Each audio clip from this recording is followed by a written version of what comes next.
Orthodox estate agents.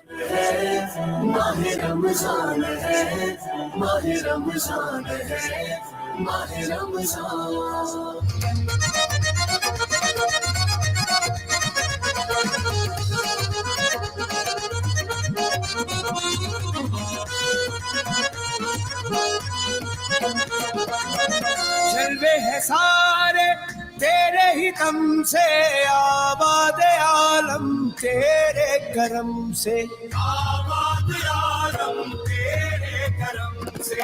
बाकी हर एक शय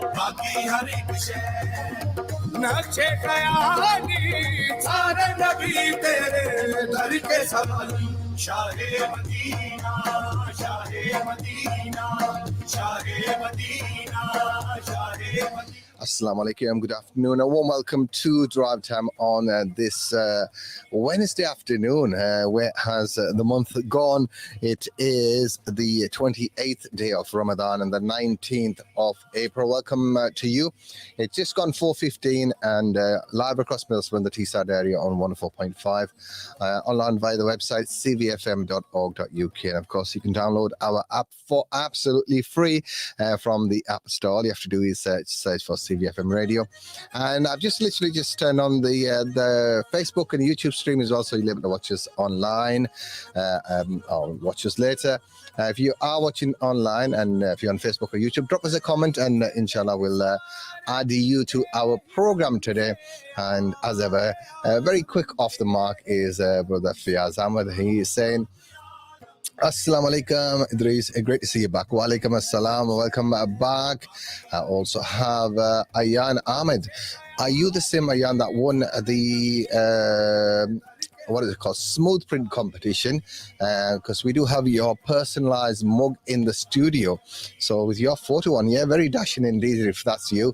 So that is a personalized mug for Ayan, courtesy of Smooth Print. And don't forget, we do have our Xbox competition. Inshallah, tomorrow we'll be doing the draw. So that's going to be one lucky winner as well that has been taking part in the program. So welcome to you.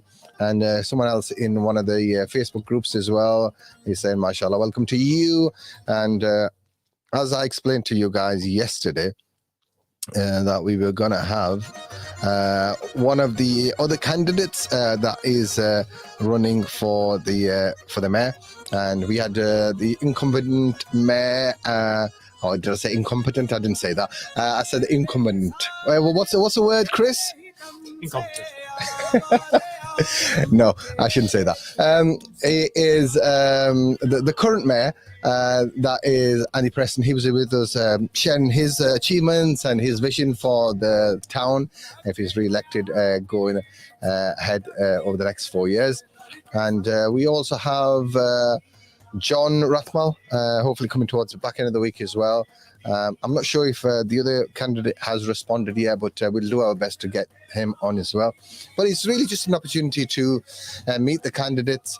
Obviously, with the local elections taking place, you'll be choosing your local councillors, and it's important that as a community we are proactive within the local sort of political scene, but also use our democratic right to vote. And lots of countries in the world, people die for the opportunity to vote. There are so many dictatorships around the world where people don't have the opportunity to vote and elect their leaders and people that run the local authorities. So it's important that we take part in this process.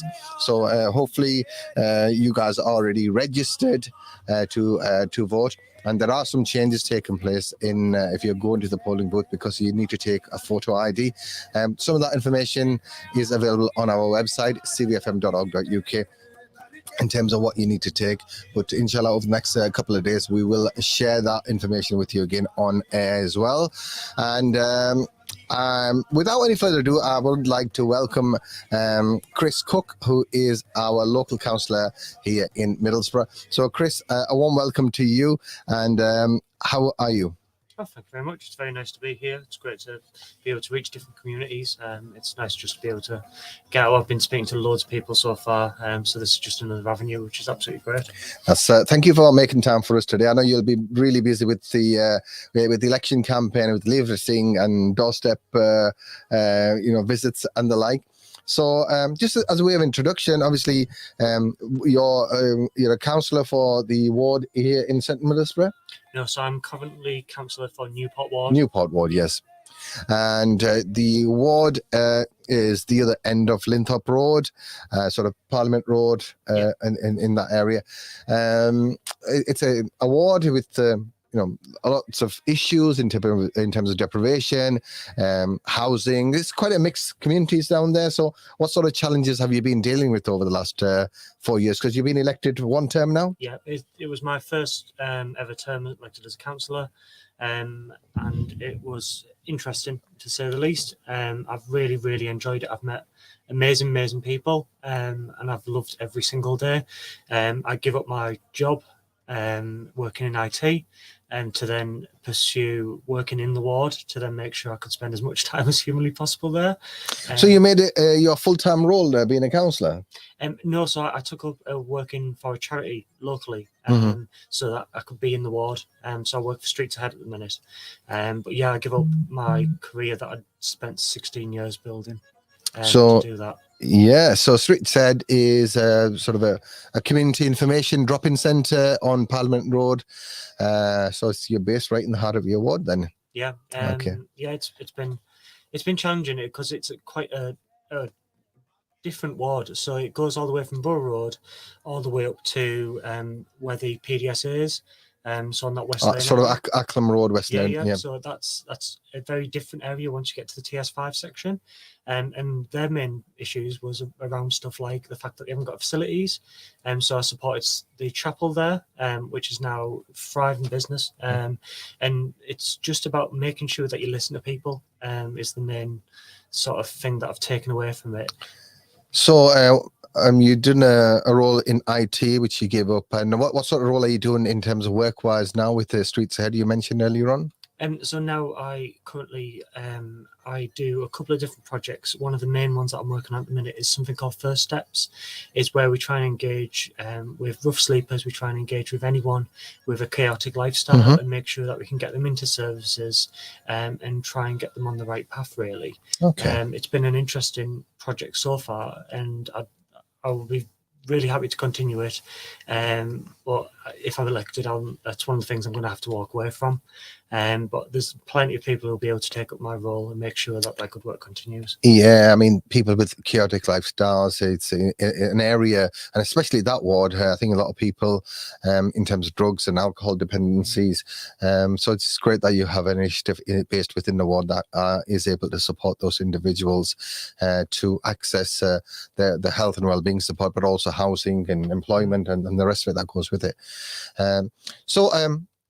Chris Cook, as a person, you've done sort of community work over the last 4 years, and you've been involved in various things in IT previously. And what we're trying to do is, give a flavour of what the candidate is like and what they're hoping to achieve for Middlesbrough, but what the ambitions are as well for the town, because Middlesbrough has lots of challenges, like many other towns and cities up and down the country. Some are more ingrained in certain areas, and the ward that you represent, we've had lots of issues in terms of antisocial behaviour and criminality over in East Middlesbrough, Hemlington. So I was speaking to Andy yesterday, and I was saying to him, although it's been 4 years since his election, it looks like he's aged 10 years. So why do you want this role as the mayor of Middlesbrough? Because it seems like a bit of a poison chalice. It's difficult, I'm not going to lie, but I also believe that I'm probably the best person for the job, as I'm obviously going to say. But the reason I believe that is because... What would you say? Well, why are you the best person for the job? Out of the 4 people that are standing, what makes you the best person for the job? For our listeners and viewers. So my career in IT was in public sector. So I worked in education. And what we did there is we had to transform basically working for a school into being a business. So we had to make sure that we then serviced other schools in the local area, to the point where we built up quite a large clientele. And it was this transformation of public sector going into business. So I understand that sort of realms. I also understand through my current day job a lot of the different areas of the council and how they work. And I also am much more sort of grounded and rooted. When I was younger, I obviously went through care, and that was a really, really big struggle. But one of the things it taught me was the saying that it takes a village to raise a child is so true. Mother's Day would cost me an absolute fortune if I bought everyone that I call mother a gift, because I understand that community spirit. I understand that when everyone else is in tough times, the people of Middlesbrough and the people of the North East especially wrap round and help each other. And I think we've seen some of that during COVID, where communities came together, supported each other, and people went out their ways to help one another in difficult circumstances. And as someone that's gone through the care system, you've faced some adversities in your life, and you've overcome those challenges. And as I said, you've been a councillor for 4 years. In terms of your ambitions for Middlesbrough, what are the key takeaways? What are you offering to the residents of Middlesbrough if you are elected for the Labour Party? So I want to make sure it's fairer. I want to make sure that Middlesbrough has more opportunities for people. At the minute, I really struggle with a couple of the different policies that are currently in place, making it very difficult for the poorest and the most deprived in society.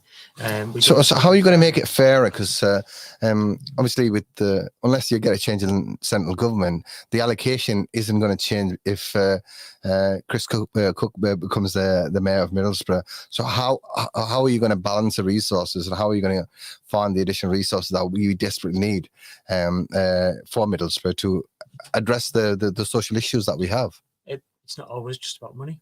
Some of it's about caring more. So, for instance, rough sleepers. If you say you, Idrees, tomorrow we're finding yourself sleeping on the street, you'd have no higher priority than someone else who was just searching on Tees Valley Home Finder. Now, I think that's wrong. I think the majority of people would think that's wrong, but that's the current Middlesbrough Council policy. You would also have to wait now for someone to find you, rather than just. So what has the Labour group done to address this, in terms of, if this is the council policy, why do you have to be a mayor to challenge that policy? Because you have to be in power to be able to change these things. And currently the Labour Party is not in power in Middlesbrough. Okay. The Independents and Tories have a coalition, and they are very much in charge of the council. We've tried taking out various members of the exec on rough sleep and sweeps, and just there doesn't seem to be enough interest to make the changes needed. Andy was saying yesterday that he offered the opportunity for all councillors to join the exec in terms of power share. How come yourself and the members of your party declined to support that process if it was an opportunity to influence how decisions were made? Very simply, because we don't believe we can work with him. In all honesty, what we believed would happen would, any bad decisions he would blame on us. So similar to what he's done to the current staff.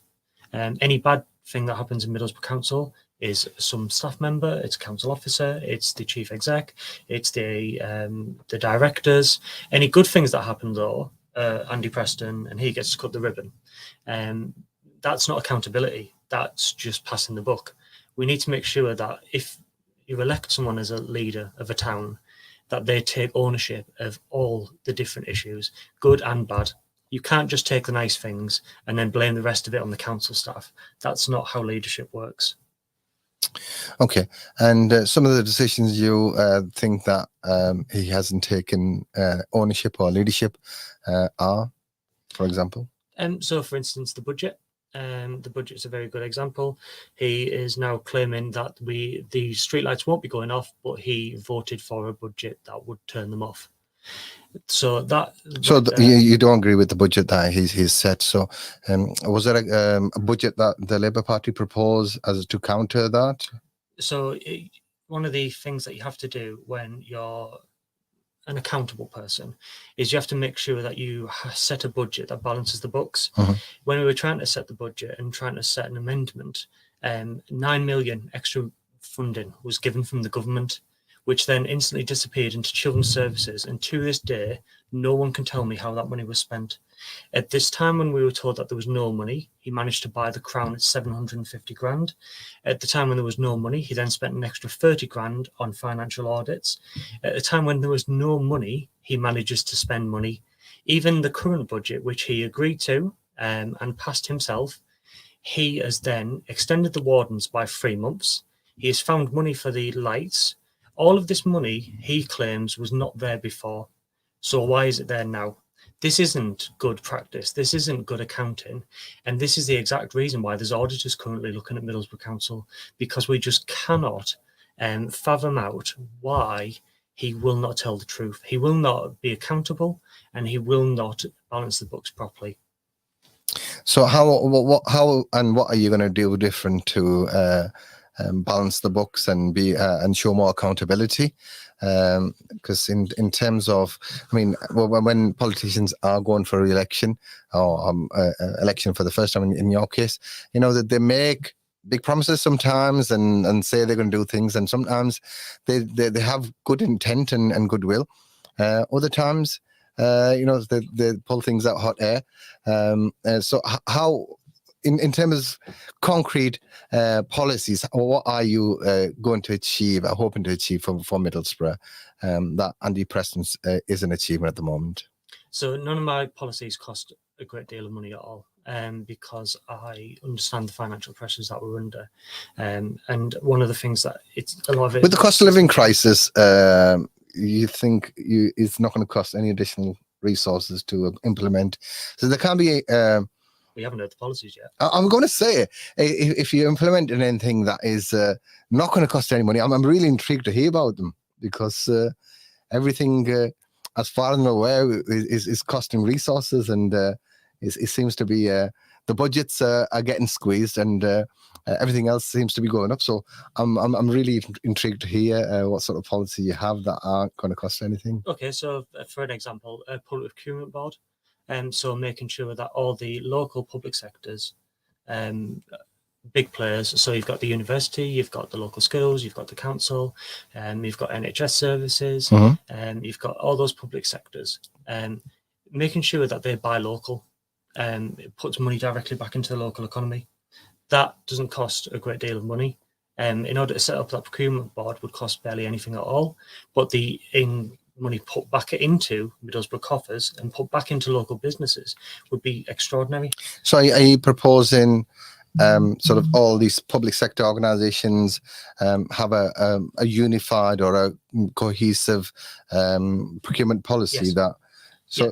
To make sure that, because what one of the things that's very key is that we need to make sure that if we are doing any projects in Middlesbrough, if we are using any labour, if we are using any supplies, we need to be buying local, we need to be hiring local, we need to be keeping as much money in Middlesbrough as we possibly can. So obviously, you know, Andy's and yourself have been doing sort of marketing campaign, getting leaflets printed.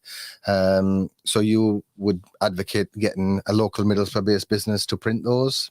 As much as I possibly could, yes. But unfortunately, that currently isn't the case, and that's private sector for the party. But when we come to the council, which is a huge spend, if you think about, I don't know, for example, stationery is a good example. The amount of stationery that comes from all the different public sectors. Do you not think the political party should be leading on something that you're advocating for the local authority to do? Yeah, absolutely. Yeah. So where possible, we've used local prints, and where possible, we've used local delivery. We ourselves have put into the mayoral booklet, which obviously is local print, local. That's delivered. Good to see. The current mayor didn't. So that's one of my policies. That's around the economy, but one of the other ones is around jobs. So I want to make sure that apprenticeships, if we have areas like TAMP, which is the Teesside Advanced Manufacturing Plant, which was a Labour administration creation, we need to make sure that tenants there have an apprenticeship policy. Because otherwise it's another wasted opportunity. So we need to ingrain stuff like apprenticeship policies into every single tenancy that we can get. And that sort of stuff doesn't cost money. It's just about system change and about looking at the area differently to make sure that we have the community at heart always, and we have the local economy at heart and not our own pockets, which sadly is the current mayor. So this Tees AMP that was implemented by Dave Budd, Yes. was it at that time? Yeah. Okay. So what sort of apprenticeship opportunities are you looking at for individuals? Because obviously youth unemployment is an issue in this area. Needs those are not in employment, education or training. The high numbers in this area. So obviously it's something that needs to be addressed. So it's good that you are looking at apprenticeships. So I'm just wondering, like, obviously, if Labour were involved in setting up that initiative, why they hadn't already implemented it when they were in power. That would be up to them. Okay. But I'm different. If I'm honest, I'm very much more sort of locally minded, and I've grew up with different principles. If I'm honest, and I've also been a member of something called the Court Party. For a very long time, and it's something that ingrains these sort of different ideals into you, such as the building of homes. We need to make sure that we build more homes. At the minute, there's no single person accommodation that you can easily get through social landlords, and that's a crime. We need to make sure we get that sort of social housing is a big issue, and there is a lack of social housing. Obviously, the previous Labour regime put together homes or some initiative like that. I don't think they built very many homes through that particular that vehicle. But I think the idea was right. I think I'm not sure if how it was executed, or maybe they didn't have the resource to do that. But it was finalised just prior to 2019, and then the current mayor dismantled it. So that's sadly why it hasn't done many homes. So Gresham is an issue. Obviously, there's which is I think it's been led by 13 Housing with the council. There are housing. There is housing that is going to build on that. If you're elected, how are you going to ramp up the social housing? What sort of policy do you have in relation? By taking it back into the hands of the council. So one of the things that we need to do is we need to build under our own premise. We need to make sure that we have taken hands onto the reins and making sure that we're not just at the hands of developers. So do you think the biggest registered social landlord, 13 in the area, is not well equipped to build new houses, and the local authority is? I think they can build houses, but I would also question why we're handing them land when they've got houses in disrepair. If you go to Grove Hill, if you go to Eden Road, and if you look at the houses there where there was boarded up after boarded up after boarded up, is that a company that you would then give more land to build houses when they're not looking after the current stock and leaving it to rot? I think there needs to be a partnership here, and there needs to be a time when we say, actually, you're not looking after that Eden Road. How about we transfer that back? We can restore it using homes or a similar vehicle, and we can use local tradespeople to do it. The local are 13 using local trade currently. I'm not sure of what their procurement policy is. I was involved with a project many years ago, I think when it was fabric housing, where we were trying to diversify their supply chain and make sure that they bought more locally. But I think sometimes organizations that size go through the motion. I'm not sure how well, and I'm just thinking out loud here, how well their supply chain is and how localized their buying is. But I think in principle, I think it's a good thing. I think the more money and the more resources we can keep in a localized area, it's better for the economy. And it's also training up that young people again. So again, if we've got local people coming in doing the plastering, doing the brickwork, then it's not losing those skills which are actually still needed. And also it's more pride. Like if your friend or your cousin was part of the people who renovated that house down the road, do you know what? You're going to take a bit more pride in that, and that's going to make you feel good. And that's what we need. We need people to be more invested back in their own areas.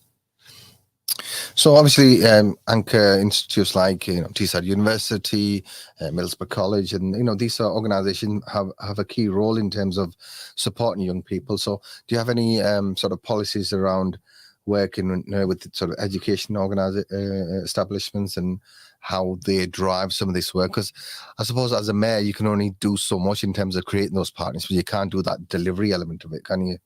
No, we probably can't do the actual delivery of the education, but we would, but also in terms of apprenticeships and so we'd obviously have to build strong links with the likes of Middlesbrough College, who do have fantastic apprenticeships at the minute, and they would obviously be on board. When you look to the uni, it'd be good to get more of the uni involved into the council. So if they have people that are trained up to be social workers, people who are trained up to go into any sort of care related role, that'd be great to get them involved at an earlier stage so they can get a preview of it, because actually we have a high loss rate of social workers who have just qualified. And one of the things is that they get an ideal of what it could be, and then when they get to the job, they don't have the same sort of standards, and we want to retain as many social workers as we can. So it'd be good to get feedback about the experience and how it's going, and make sure that we retain as many as we can by providing the best working environment we can. I think not just retaining them. From what I've read, that Middlesbrough Council is really short of social workers at the minute. Yeah. You know, they're struggling to fill their roles. So, and I think it's an area that a lot of local authorities struggle with, and especially those in the northeast, and maybe it's to do with how competitive their pay rate is, and various other factors as well. Yeah. So you've got some policies around that. Middlesbrough Council as a local authority has and Clayton Police and the like, you know, they've had some issues in terms of you know, how they function and staffing and morale and things like that. So if you're elected, what are you going to do different to ensure that everyone is pulling in the same direction? So one of the best ways that we can restore faith in the council as an organisation is by starting with restoring the faith in the council staff, because I think a lot of the staff feel quite undermined. I think that they feel like they could be bullied. I think that they feel attacked and blamed, and I believe a lot of that is because there isn't a lot of accountability being taken by the leadership. So one of the things that I will do is I'll make sure that I take accountability for as much as I possibly can. If there's decisions happening, I want to be involved in them to make sure that I take accountability for them. I think the staff, I would never sort of blame the staff for a policy decision that I made, because that's just wrong. But also they should be allowed to share. Which policy are you referring to? In anything in particular that you felt the current regime didn't take ownership of? So the COVID tests, for example, the ones that were never ever going to work because they were not correct. Andy Preston was warned about this, and he still managed to blame council staff for that. Okay, so you'll be willing to take more accountability for the action. Absolutely. And willing to stick your hand up when you get things wrong. Yeah, absolutely. I will also be probably more involved in every single decision. I'm a bit neurotic, if I'm honest, and I like to be obsessive with detail. So I'd want to be part of as much of the decision making as possible. I'm not saying that I want every single paper to go through my desk, but I would like to see much more of it. Okay, so I am in terms of you know, the local authority's got a new I think they've got a new chief exec or a temporary chief exec, so there is new leadership there. So how and what sort of things would you implement to drive change within the local authority to ensure, and especially things like children's services and other areas that have struggled traditionally? How would you drive improvements, and what sort of things do you have? So I'd want to be basing myself within the children's social care department for a considerable amount of time each week. I want to be personally involved in making sure that improves, because it's incredibly important to not only that service but to the town as a whole that improves. The children deserve the best possible. As someone who went through it, I absolutely am passionate about it. And we also have the added pressure of that is also one of the biggest budget constraints that we have. So getting it right means freeing up more money for the rest of the town, but we can't underestimate how difficult it is to turn around that service. I think looking after young children, young people, and older people's care really take up quite a large chunk of the local authority's budget. So I suppose you don't have a lot left to play with once you've paid for those two services. No, it takes well up over half of the council budget. And yeah, there is a lot of money that goes in. And sadly, one of the factors of that is the cost of external care is excruciatingly high. And one of the things that we will have to do is make sure that we can provision more internally, because if we don't provision it internally, then we're always going to be paying these costs. I would love to say that we're going to reach a place where we don't have any children in care, but that's probably not realistic. So we still need to make provisions for those children. And I think provisioning them under Middlesbrough Council own premises is probably the best way forward. So I suppose one or two final questions going forward. Some of your opponents might say that, you know, the Labour Party has been in prior to the current regime for a long time. They didn't really drive any big initiatives forward, and there's, you know, with this independent Tory, whatever you want to classify as, current exec, there has been quite a few sort of developments in terms of new initiatives. You know, if you look at BOX and Started by Labour. Was it started by Labour? Yeah. Okay. So and there was a the ski slope and things like that were announced, the casino, the mega casino, all these plans that were for Middlehaven, but none of them really came to fruition. So there's a lot of announcements people saying that made by Labour previously, but nothing really transpired after that. So how are you going to convince people that you know, A, that you have the bold vision to come up with these ideas, and B, have the experience to drive them through as previously hadn't? So just to clarify, Teesside, BOX, most of the boreholes, actually all of the boreholes, all under Labour administrations. I actually struggle to point to anything that Andy Preston's actually done himself, whether that wasn't started under a different administration, other than Level X, which can't say I'm impressed with.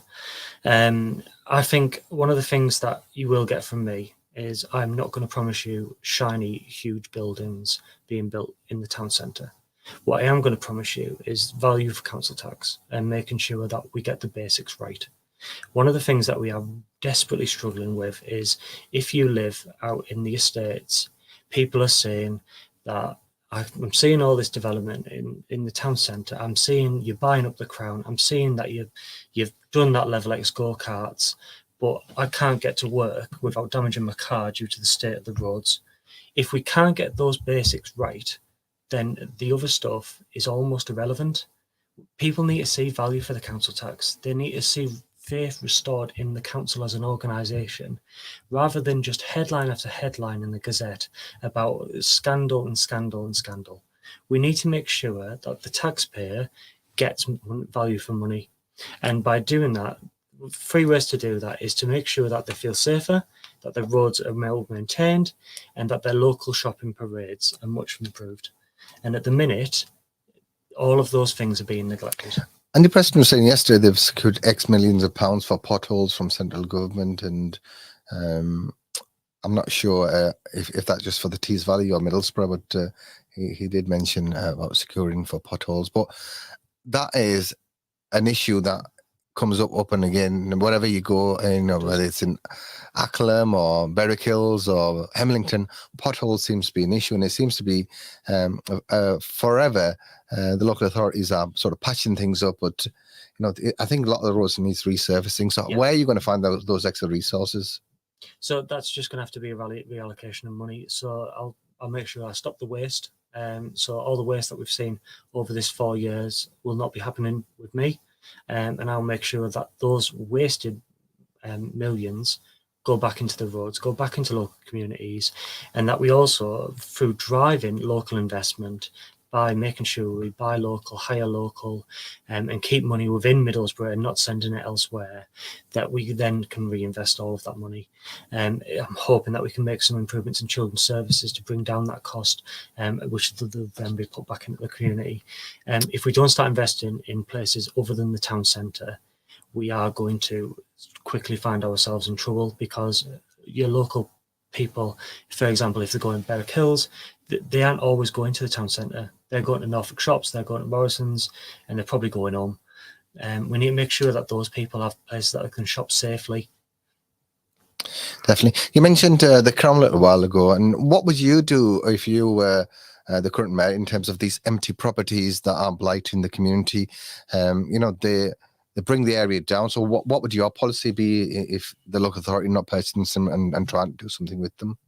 But there is no plan for it. So that's my main problem with it is the Crown. There's two sort of factors here. The Amber Street car park, which was also as part of the Crown purchase into that little estate, that was promised to the businesses of Linthorpe Road as a penance for the cycle lane. That's clearly now going to be built on. The Crown, there doesn't seem to be a strategic plan for it. We spent a lot of time in the Gazette announcing that we wanted to purchase it. I don't know about you, but if I had something that I owned and you kept going around saying, I'm going to buy that, do you think I would raise or lower the price of that item? Do you think that's a smart way to invest? I don't know. Given the previous asset gates, when Labour were in power, there was a lot of talk about prices and whether they should be going up or going down. But also at a time when there's no money, where's the 750 grand come from? That's the difficulty, is when we're told that there isn't enough money for pest control services in an area like the one currently in. If you speak to any of the businesses on Linthorpe Road, that is a major issue, in terms of pests, and I think demolition of houses in Gresham, the buildings at university have flattened as well, has contributed to the area. So I think if you speak to any resident, they'll want a local authority to have a good pest control service. And if you sort of put it to them, which one would you rather us do? Buy the Crown or have a pest control service and then 10 times extra stuff? Because the pest control service only costs 75 grand. And after a couple of years, it would have been self-sustaining. I think most residents would have said, I really want that pest control service. Okay, we'll see what happens with the Crown. It's one of those purchases that the local authority has made in Cleveland Centre.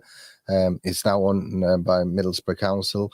The Captain Cook Square is owned by the local authority. So I think this administration is doing the opposite to what the previous Labour administration did, where they were selling off the assets. This council has been buying assets, so I'm not sure what the policy is here. I think it's strange to buy assets at a time when interest rates are at an all-time high. So that borrowing has been affected by that. I also worry that if we buy stuff like the Cleveland Centre and then we cannot put a community event in it, it worries me. So now all community events have to go in the Hill Street Centre because the Cleveland Centre has an operating regime which doesn't allow community events in it. That would be one of the things that I'd be looking at before I started purchasing willy-nilly all these different assets. I also still think if you were to talk to the residents and say, what would you rather? We fix as many roads as we can with the same amount of money, or we purchase the Cleveland Centre. I think the majority of residents would probably say, fix the roads first, and then we'll look at that. I suppose from the council perspective, the current leadership, they'll be saying, look, the town centres are changing, and we're trying to take an initiative by ensuring that we're there driving, what businesses come in, and I'm not sure what the thinking behind that is, but it's going to be a challenge whoever is elected, because there are a lot of issues that need to be dealt with. Both in central Middlesbrough, but also further afield in the estates. So, but I think any of the retail units that we have in Middlesbrough, one of the things that we should look to do is lease them at low costs to local businesses. So say if you're a baker in Colby, why not have a unit in Hemlington for a short period, see if that can help you to expand into retail. And I tell you what, if that baker then decides, actually, this is working this, and then takes a unit off us that would have remained empty for years, then that's only ever going to be a win. We need stuff like indoor markets, which happen all over the UK. And if we can pull together local businesses, so you get a potter in Linthorpe, a baker up in Colby again, and you get all these different little businesses that are working out the back of the homes currently, because we have a wealth of talent in Middlesbrough, and we put them into a large space, like maybe House of Fraser, or one of the other buildings that we've bought with no real plan for. Maybe the Crown might make a good indoor market. The problem with the Crown is it'll cost 4 million to get it operational, because it's not up to regs. So that 750k also has a 4 million investment that's going to have to be made. And this just worries me that we are not really planning this through. I just don't think there's enough thought gone into some of the purchases. I'd love to see Middlesbrough thrive. Absolutely love to see it thrive. But I don't want to see it thrive at the cost of all the estates around it. So, Chris, you've got 30 seconds to let our listeners and viewers know why they should, on the 4th of May. 4th of May. On the 4th of May, why they should be voting for you as the next mayor of Middlesbrough. So I'm Chris Cook. I absolutely love my town. I live here, and I just would absolutely love to see it thrive. If you vote for me on May the 4th, I will guarantee a sensible council that spends within its limits and puts the taxpayer at its heart. I'll promise that we will make sure you see value for money by making sure we get the basics right. But we will also invest in local resources, local businesses, and the local economy on a much wider scale than you've ever seen before. Chris, I want to thank you for making time for us today and, being forthright and, answering our questions, because I think it's important that any politician, when they're standing for public office, are held accountable. And I think it's right that, they are challenged on the policies or question the policies. And if policies aren't working, as, the current administrations, they've held their hand high and said, look, we made mistakes. So it's important to rectify those. Yeah. So I want to wish you all the best. Yeah. And the rest of the campaign, you've got more leaflet drops and talking to communities and constantly. I can't wait. It's great. I love it. Okay. So Chris Cook from the Labour Party, you're one of the candidates for the Mayor of Middlesbrough. Inshallah, hopefully we'll speak to the other two that we have not spoken to already. But we've got a call coming in. I don't know if it's about a competition or someone might have it's probably to do with the competition. They've gone now. We had a call yesterday as well during the program for a question for Andy, but I was hoping if you'd like to take part in the program, whether it's for the competition or anything else, the number as ever to ring is 01642688104 if you'd like to take part. Chris, seriously, thank you so much for coming in today and wishing you all the best in the rest of your campaign, and good luck on the 4th of May. Live from the heart of Middlesbrough, this is CVFM Ramadan Live.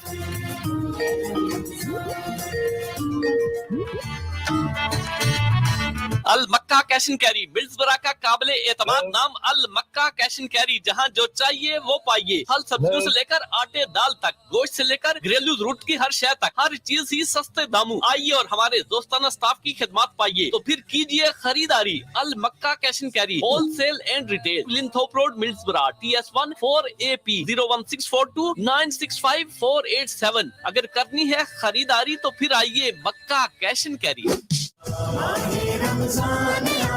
Hey kids, iftar is on Chachu today. What would you like to eat? We want pizza. We want fried chicken. Burger? Well, in that case, there's only one place. Yeah, let's go to Cluckies. We want Cluckies. We want Cluckies. food so tasty your family will settle for nothing less. Whether it's pizza, boneless chicken strips, combo meals, supreme burger, we've got it all. Clucky's Fried Chicken, 295 Linthorpe Road, Middlesbrough. Telephone 230-900. Download our app or order online. cluckysfriedchicken.com. This Ramadan, a percentage of the sales will be donated to Ramadan Radio Charity Appeal. So when you eat, we'll donate to help the needy. Chicken ka asli maza Clucky's mein hai.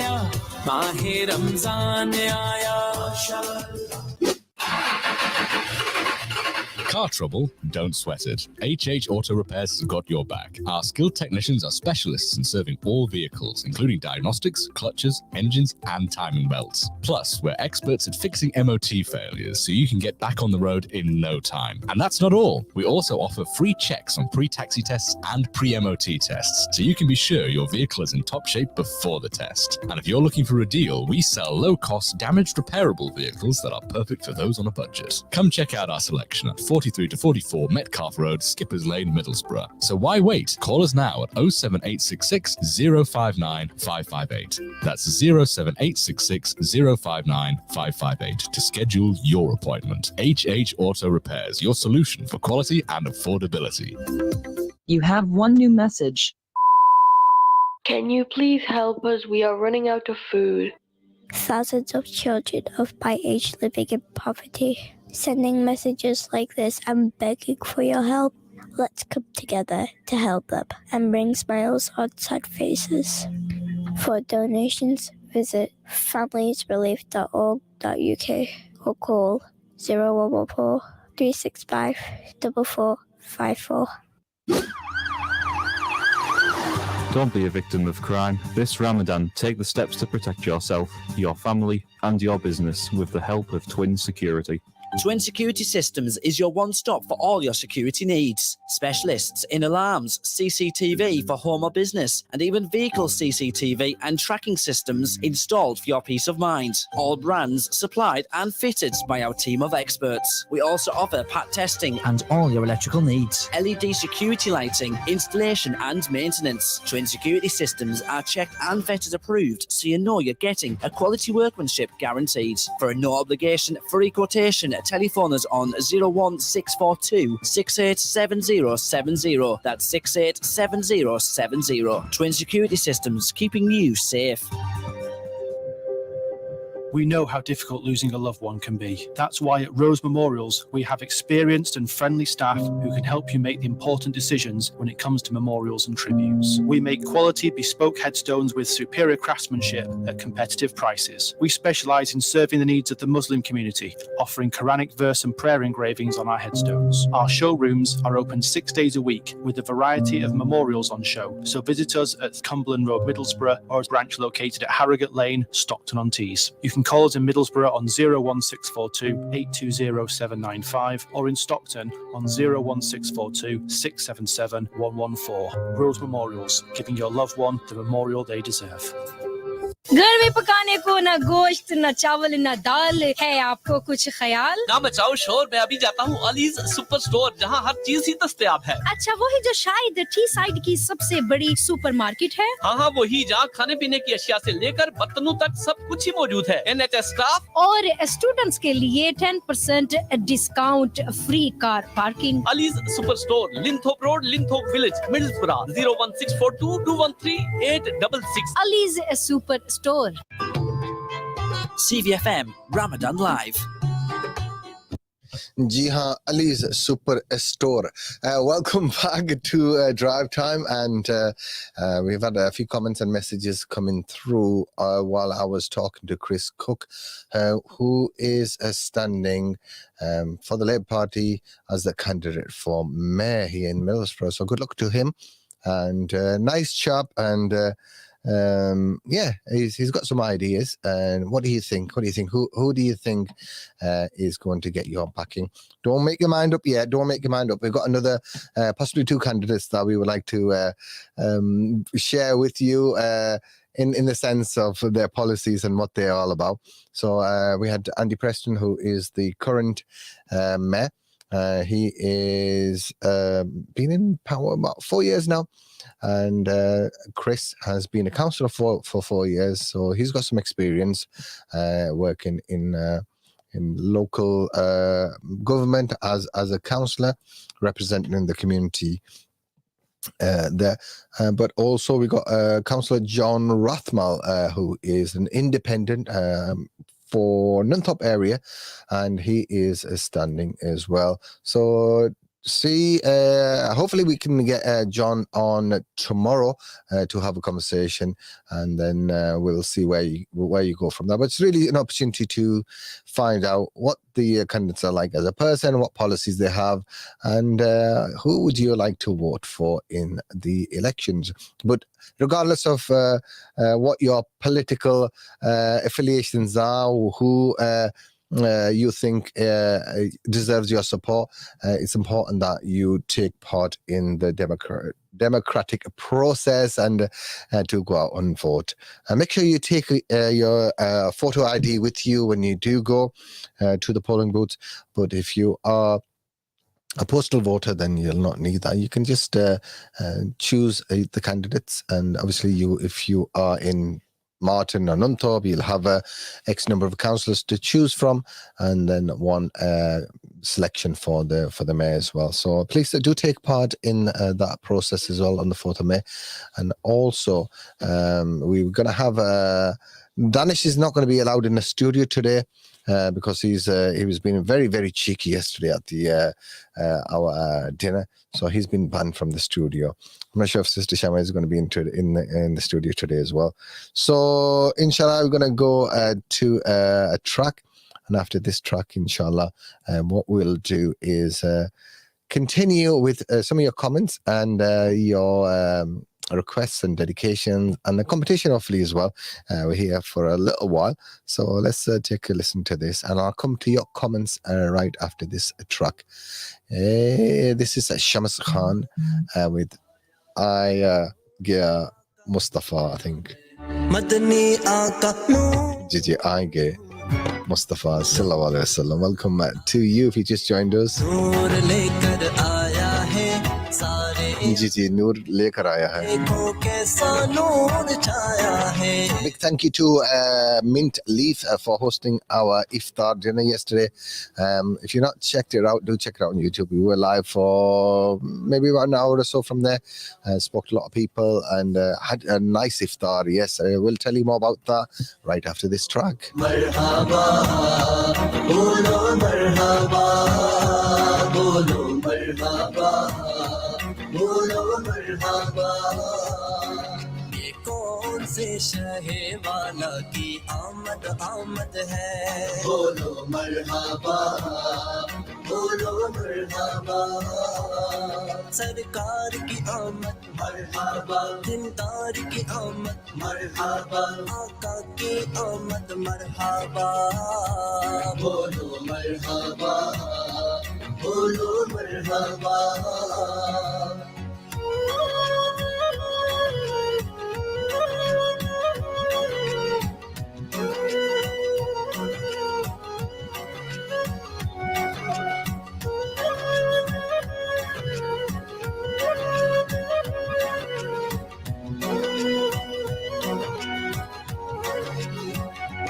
सदके जाओ वारी जाओ मोहम्मद आ गए मैं सदके जाओ वारी जाओ मोहम्मद आ गए एक नहीं उन पर कुर्बान ज़माना है जो रब तो आलम का महबूब यगाना है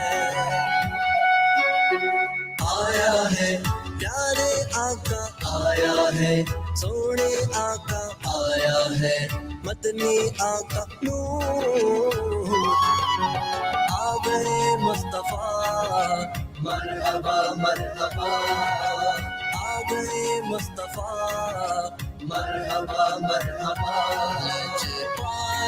नबी मेरे दरदादी दवा देना जब वक्त नज़ारे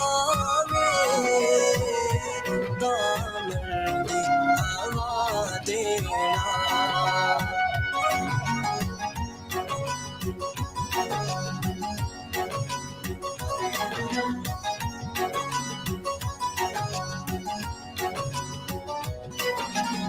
मरहबा बोलो मरहबा मरहबा झूम कर बोलो मरहबा मरहबा झूम कर बोलो मरहबा मरहबा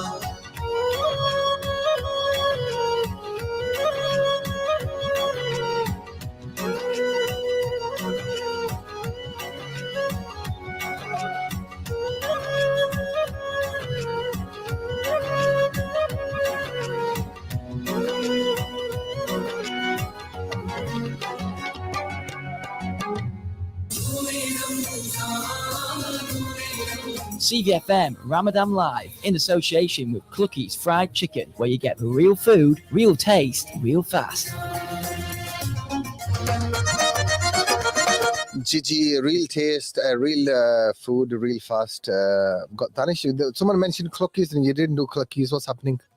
No, I'll do case. Come on, come on.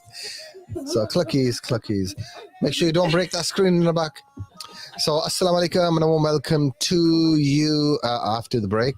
If you're watching on YouTube, you'll see Danish bouncing around the studio and Sister Shema's in the studio with a flock of birds as well. So what happened, Danish, on the way here? What happened? So we were just walking normally. I can't hear you. You got Come here.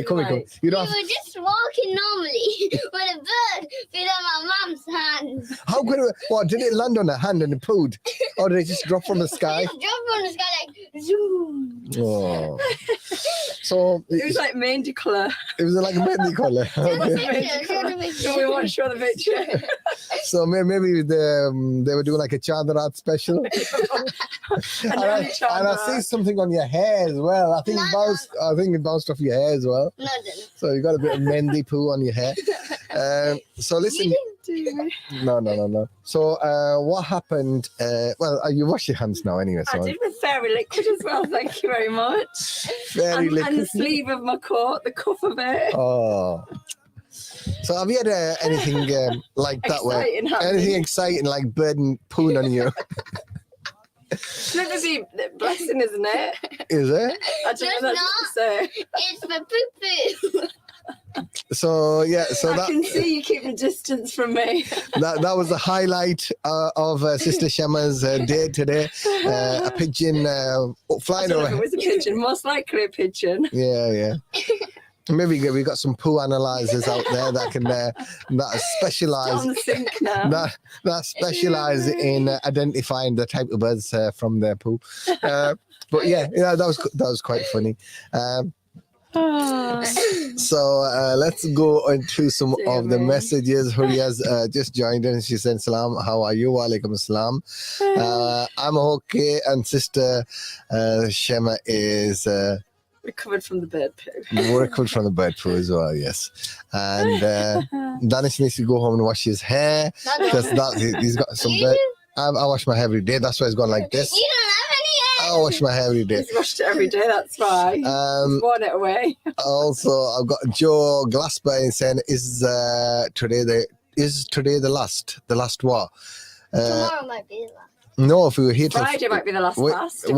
We're here till Friday, regardless. When it's closed on Saturday. Well, for Ramadan. Yeah. And then it's CVFM live as normal from Saturday. So yeah, today is not the last.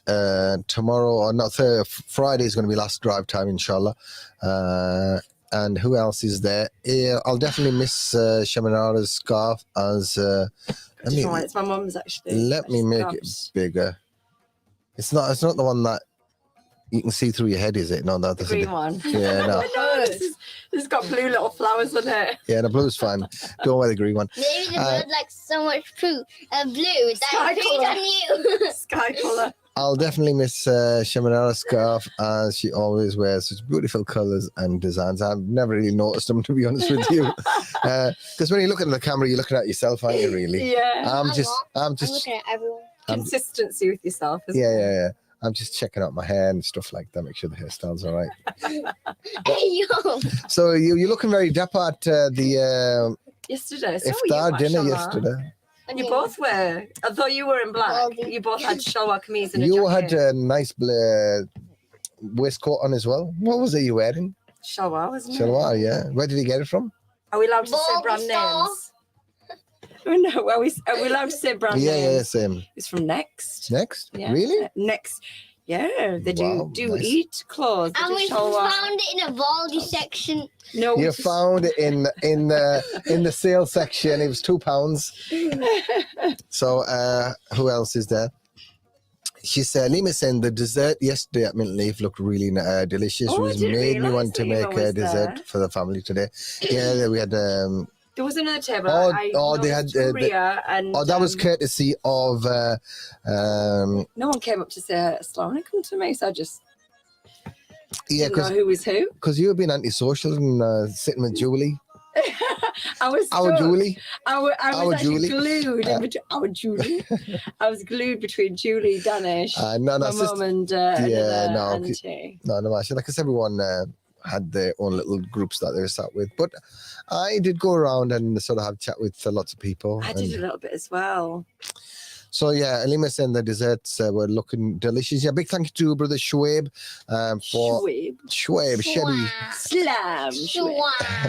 Slam. Where's Slam gone today? Our Slam. Who would say Slam? I forgot who it was. sister. What's her name? Miriam didn't come yesterday, did she? No, Mariam is busy bee. Not here. Doing Eid prep. Oh, so these messages from earlier, Lima saying, where's Shaman Danish? They're here in the I'm not studio now. here. Yeah. And Ayan saying also, Ayan saying it's me, it's made the mug. Oh, it's me in the mug. I don't get it. I don't get it. Why is Ayan calling himself the mug? Maybe because he's a cow. No. Oh, okay, I know what he's talking about. He won a competition from Smooth Print, and he's got Oh, a was that when we weren't here then? Yeah, and I think Najabit done that program. Oh, is that a different one? So he's won a No Xbox personalised then. mug, and then Ayan's put a photo of himself on the mug. Is it? Yeah. Ah. Yeah. Why would you put yourself on the mug? Because it's you. Maybe he likes to look at himself when he's drinking his tea or coffee. Oh, maybe. It's like you're looking at yourself on TV. camera. Yeah. Maybe he likes to. just give He myself. likes to have his mug like that with his mug shot on it. I'd have my son's photo or maybe my name, you know. He hasn't got a son yet. He's only a kid, you know. I know, but oh well, maybe that's why he Same likes his thing. own picture then, Yeah. isn't he? I was gonna say you put your name on. Yeah, Could have put his dad's picture on, your mum's on. it's good to have his picture because then his mum and dad could use that mug They don't need. Oh yeah, I suppose. to drink out of. Yeah. Would you not like your kids' pictures on your mugs and cups that you drink out of? Not really. I don't think I can manage that much caffeine in one day. Just shh. Are they listening?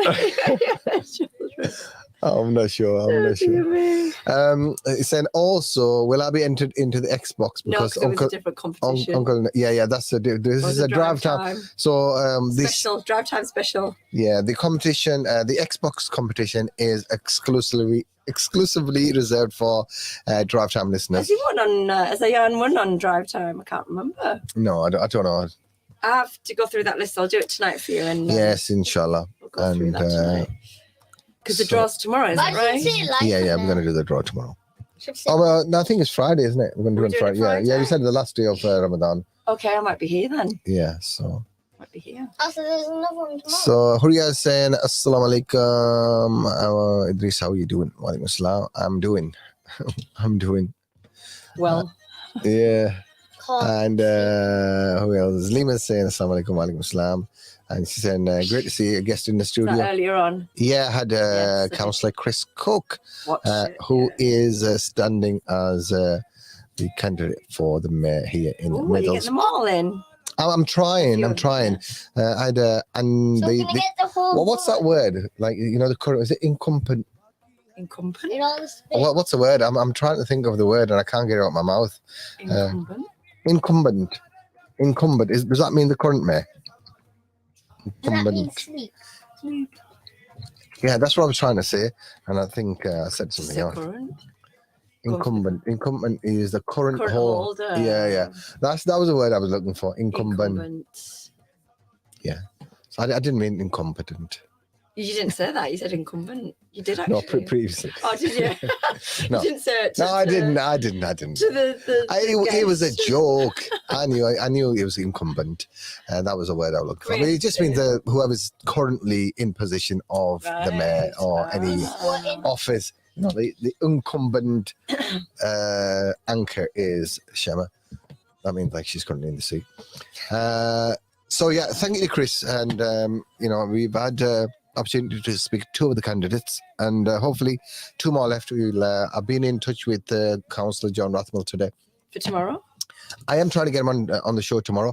Hopefully he'll be able to join me, whether he's going to be in the studio or virtually. It'll be interesting to have a conversation with him about his ambitions for Middlesbrough, what he's hoping to achieve, and what he's been doing for the last 4 years for his constituents of Nunthorpe.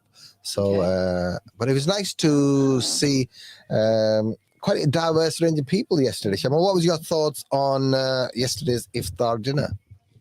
Good. It was good. It was good. Yeah, mashallah, it was good. The rice was yummy. The what was yummy? The rice was yummy. The rice was yummy. I can't think what was yummy. I tasted a bit of everything, but I went for little and not a lot on my plate. No, I think that's a good way of doing it. Just how we're meant to eat as well. Joe Glasper saying exactly, he might be looking at himself. I think he's referring to Ayan's. I think Joe Glasper is just a little bit jealous that Ayan's got his mugshot on the mug. So our sister Rifat Sabur is watching. She was the one part of the trio from Nathki Mehfil. And yes, I saw their table. They were sat together, the trio, weren't they? They were, yes. She did get come over and reminded me who she was. That was very, very nice of her. Yeah. So thank you for attending yesterday's iftar dinner, if you were there. And Sister Shama said, did you enjoy the food? I did enjoy it. Mashallah. There wasn't any chips. I think things tend to taste nice anyway during Ramadan. There wasn't any chips, so we've had a complaint. Who has chips during Ramadan? Kids do. Okay, so we'll have some chips next time. Yay. We'll send you to Fridays. Friday. Okay. So who else is there? Who else is in the comments, guys? Come on to the live. Go on to YouTube, go on to Facebook, search for CVFM Ramadan Live. Come on to the live and have a conversation with us. And we'll be having a competition in a bit as well. So do stay tuned for that. Yesterday was amazing. And who said that? Listen, why don't you get Huria and some of the other guests that were at the awards, not the awards. Yeah, come and join in on the link. On the live. So I'm putting the live link in the chat. And come and join us. Brother Ajaz as well, if you'd like to come and join us. Ajaz was hosting us for the dinner yesterday, mashallah. Such a beautiful service from his staff. You should introduce me to who was who. This brother likes to keep a low profile. Okay. Yeah. He doesn't like to be on camera. Because obviously... Was he on camera yesterday? No. Strict instruction not to put him on camera. Right, okay. In case Cleveland Police are watching. Astaghfirullah. I'm joking. I think he's just a bit camera shy. Bless. No, but he's on YouTube as well. You know, he used to be. Really? And he's camera shy? No, he was. This BLF programs. What are they called? Don't pay, we'll take it away, or something. Can't pay, we'll take it away. And now you just put it on air. No, he was on one of the episodes. Okay. Not they weren't taking his stuff. Bailiff. Yeah, he was a bailiff. No, you said. He was like a high court enforcement officer or one of them. Yeah. So I actually seen that on YouTube. So if you go to YouTube, I haven't got a link there. But, so yesterday was amazing. My favorite was rice and how the community was there. Oh, thank you, Huria. And come on to the live and have a chat with us. And Sophia Hussein was there as well. Yeah, she forgot to invite her parent. Did you? parent. My instructions were to hurry Bring an up. adult. Yeah, yourself plus one adult. So how did she come across? Her dad dropped her off, and then he went, and he didn't realize he had an invite as well. I think her sister was supposed to come, or another member of the family, but I don't know You what didn't happened. gate crash. You didn't say, I'm coming along with you, hurry up. No. But it does is saying free chips for the kid next time he's in. So Oh, you must be the kid. you're not the kid. No. Oh, bless. You really don't have to do that. Have you read that comment? He said free chips for you. Yeah. Yes. Oh, he's pleased with Say that. thank you, Sarkaz and Mint Leaf. Thank you, Minky. What's so yeah. So did you enjoy the evening yesterday, Did you Danish? enjoy it? Only the chicken and the rice. Chicken and the rice. Yeah, he's very And the simple, naan. my son. Very simple eating. Yes, he is a simple boy, aren't you? And I ate fish fingers today. You had fish fingers at school? Yeah. That's where I get fish fingers Joe from. Glasper is saying, do you get entered if you win the bonus? No, Joe Glasper. Only the main draw enters into the He's not one Xbox. that's had a lot of manjaros, as they by any chance. I don't Joe know. I don't Glasper. know. Joe Have you won a Glasper. few manjaros? No, not the bonus ones. It's only the winner. First winner. Yeah, what is inshallah? Let me join on. Yes, of course, come on. follow the link. Follow the copy and paste the link Giving you the link. into your browser and come on the air. And I've got sister Rifat Saburi saying really good iftar last night, especially gulab jamun. And many nice. Do you know what I would like with a gulab jamun? Ice cream. Like ice cream, that a warm gulab jamun with And a ice cold cream. ice cream. Or And custard. brother Really Ijaz, likes brother custard, Ijaz, you know. See? What did I say? Yeah, it's just a recommendation to him. That was my Do you know what they suggestion. used to do? A variety of nice Indian desserts. Was one of the restaurants about Newcastle or Gateshead. It was. Yeah. I think it was Punjabi. We need more like restaurants having those kind of type dishes, desserts. But you know, this mint leaf, I wasn't even aware, to be honest with you, until I got I wasn't either till you in told me. touch with brother Ijaz, and he mentioned it, and so why not? We'll use the venue, and I didn't even know the restaurant was open. But yeah, Very nice restaurant. It's nice. I like the water. Yeah. They could have some little goldfish in there though. I don't In the know. water It's feature. sealed off, isn't it? Right. It's sealed off. It is now. It's sealed off. It's got some sort of a gas in it. Ah, is it? Yeah, probably To keep it clean. Probably will. No, I don't know what type of gas it is. Might be just It'd have to be clean, though, Maybe wouldn't it's just it? Yeah, CO2 or something. I don't know. Yeah. But yeah, it's nice deco in there, and the food was nice as well. Staff were really lovely, and they're really helpful, and the service was excellent. So if you've not tried out Mint Leaf before and you fancy something a little bit different, It's on Martin Road, isn't it? yeah, Corner their menu isn't traditional like your mainstream Indian, like the one on Lintop Road or any of the other ones. Their menu is a little bit different.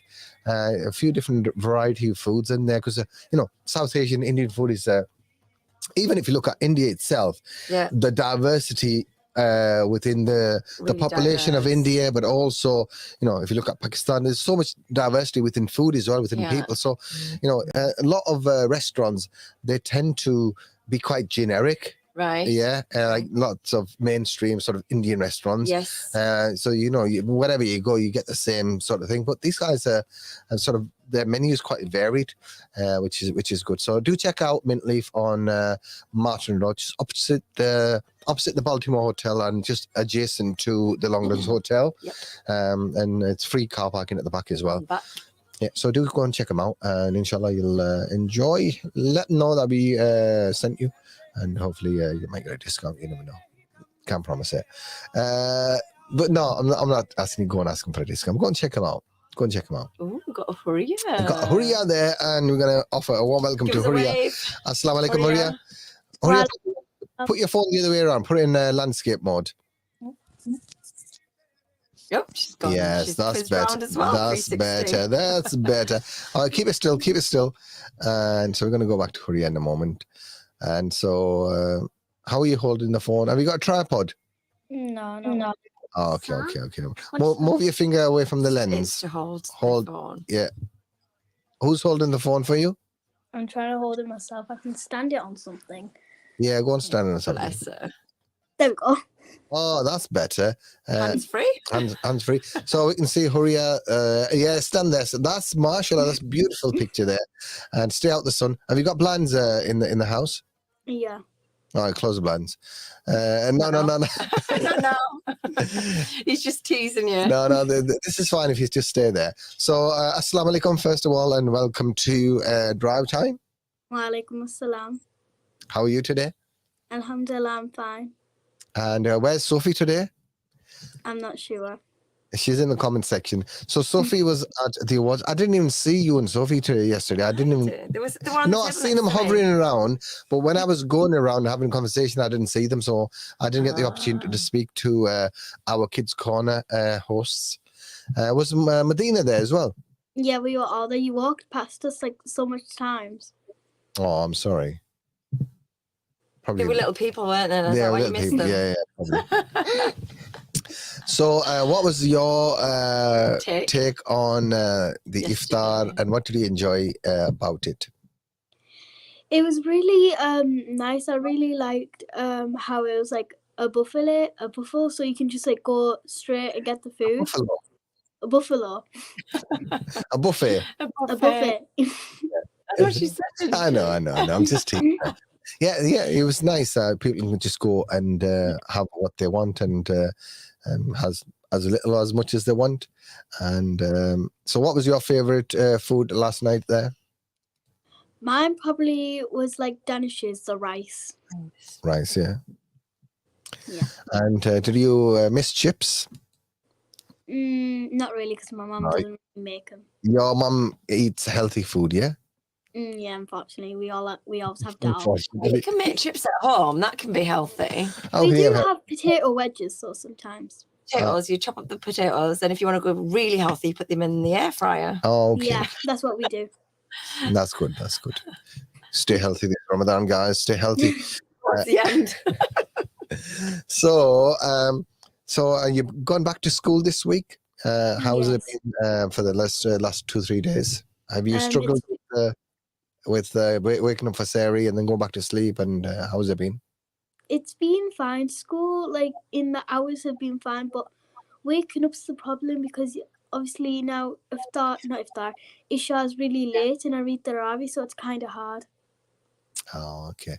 So waking up. But I'll manage. You manage. MashaAllah, it's only another 3 rows left, or 2 left rather. And Wednesday, Thursday and Friday. Or maybe like 1 left. We don't know. We're not announcing the Eid yet. But maybe there's after Maghrib tomorrow. After Maghrib tomorrow, yeah. You'll have some Maulana doing fatwa on us. But yeah, Eid in the park. I've heard some I'd say rumours. I suppose it's going around, but we don't know. Oh, okay. I think it's likely that the local sighting is going to be Eid is going to be on Saturday. So it'd be nice to know which ones are planning for Saturday. I think. So yeah, a lot of people are planning for Saturday. We'll wait for the official moon sighters who are in the studio today. Are you coming to join me tomorrow? Virtually, yes. Virtually. Yeah, I want to be in the virtual chat. You're not being in the virtual. Come with me. So I've put a poster out. I think I haven't put it in the Teesside page yet, but I will do. So Huria, will you be sighting from your home for the hilal tomorrow, the crescent of the moon tomorrow? If are you looking after Maghrib? Looking out. So if you look at the sunsets, yeah. If you look at where the sun sets, yeah, and then do like a handspan like that. Oh, I don't think it's like that. I think that's your that's the degrees. Oh. The kind of the not the height, the distance. I think. But if you do. Okay, explain. Let me get you on camera. We don't need to do the hand gestures. No, you do. Just explain verbally. So, for anybody who hasn't moon sighted before, looked for the hilal, in other words, for the beginning of an Islamic month, or the night of the 29th, or I should say the end of the 29th. So what you do is after Maghrib, do you go for your prayers?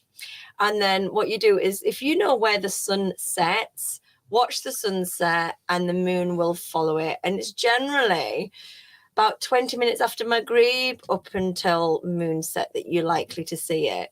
So, yeah, have a look. If you've got a good clear view from your window, from your home. Were you looking for the moon today when the bird pooed on you, or was it just accidental? No, I had my phone in my hand, wasn't I? And I was carrying it like that, and then it just plopped on my So did it go onto the screen and It didn't. and you It got a went- splatter? Yeah. It didn't. It went onto my palm and on my sleeve. Anyway, less of the bird poop. It was trying to do an early Chandrat for me. Yes. So yeah, Shema had a little accident with the pigeon. Or the pigeon did the accident on Shema. Alhamdulillah, it didn't land anywhere else. I was able to wash my hands. It landed on Danish's hair. It did, man. It did. Have you ever had bird poop on you, Huria? No. But one time when I was going onto my swing in my garden, a bird did poop on the swing. It And was then you still got wet, but I didn't know, so I just sat on it and yeah. You feel wet. Yeah. So I think that's enough about bird poo today. Talk about it. No, we're not talking about bird poo on the program. People be wondering what's going on today. I know, and it's drive time. It's drive time during Ramadan. They're talking about bird poo, but accidents do happen, don't they? Anyway, coming back to The moon, the yeah. moon and the end of Ramadan and Eid to mark the beginning of Shawwal. Are you getting any information in terms of the mosques that are did Eid pour, prayers and Jamaats, and which ones cater for women as well? Because a lot of sisters like to go for Eid prayers. So my question to the Teesside Muslim Council was, Assalamu alaikum. Can I request Masjid add the following details here? I'm collating information for the Mashallah. radio listeners. So I said Eid Salat times and first Jamaat, second Jamaat, if applicable. Any provision for sisters? Wow, yes or no? mashallah. Yes or no? So do they get all that information that you've messaged them? So only Haji Najab Ramzan's been very kind and shared that information with us. So he said Jamia Masjid Al Madinah, the first Jamaat is going to be at 9 a.m. The second Jamaat is going to be at 10 a.m. Is this for the Saturday we're Yes. thinking of it? And he said sisters can attend both Jamaats on the ground floor.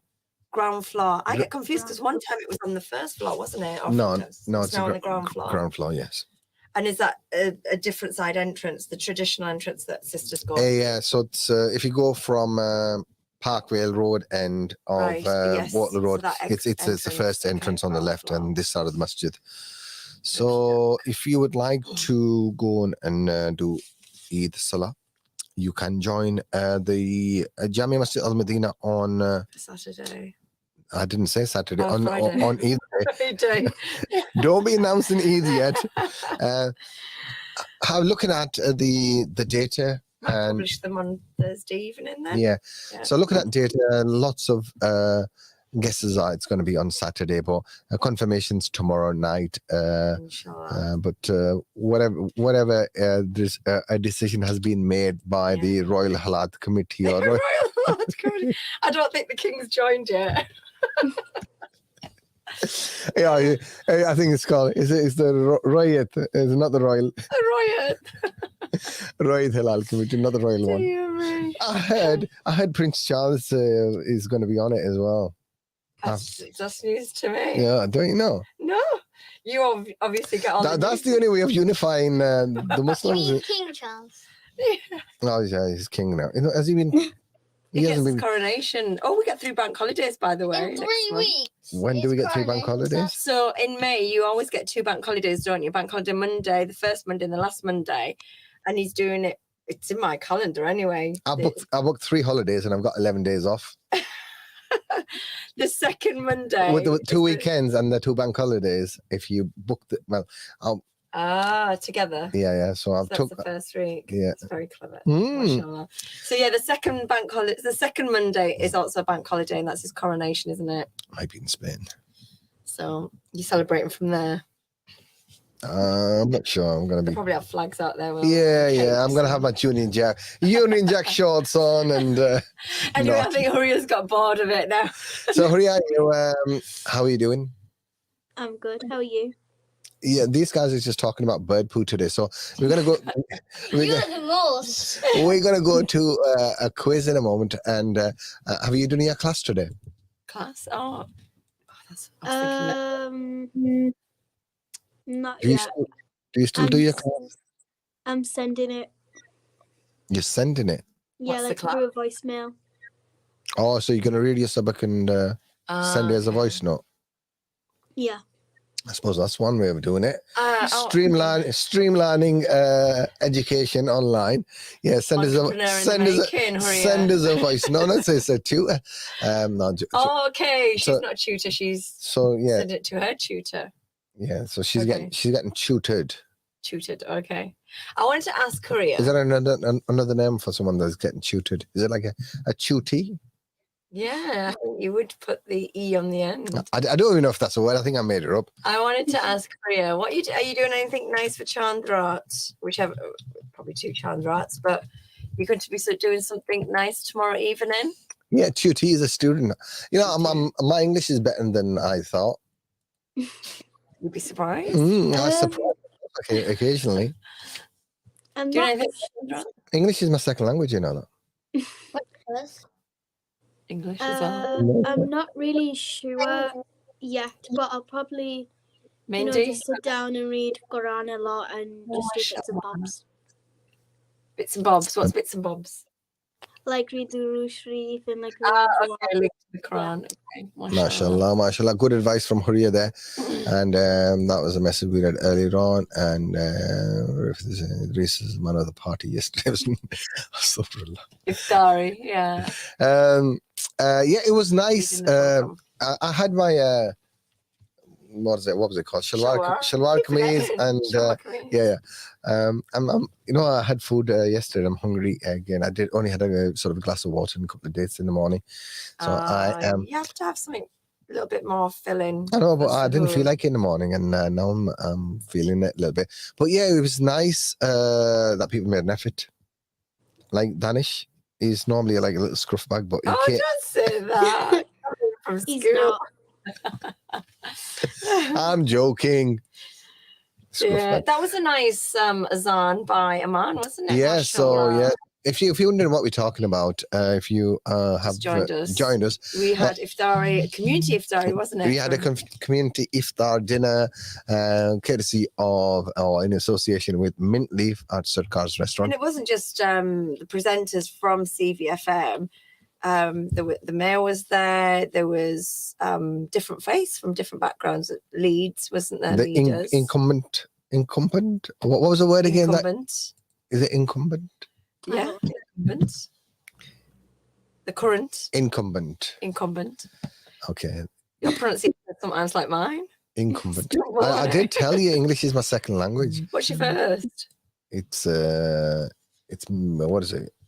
I don't know. Patwari, isn't it? Patwari. Is that what you Mirpuri, Urdu. When you say that's your first language, does that mean that's what you learnt first, or does that mean what you speak majority of the time? No, that's what I learned first. Is it? Yeah. I spoke English first. No. And then I spoke Bengali. I didn't speak English till I was 11. Did you not? No. Really? Mashallah, you've got very good English, I have to say. Yeah. Anyway, enough of Idrees. Gavin's got that. This is like the King's English, isn't it? Gavin. Don't bring Gavin into the Hello conversation. there. It's like hello there. I'm Gavin. I don't know quite like that. He can't stop talking, can he? Someone, a few people say, this guy can talk. I say, yeah, he's on the radio. How many languages do you speak, Korea? Well, I speak English, obviously. I speak English and I speak Urdu and Punjabi.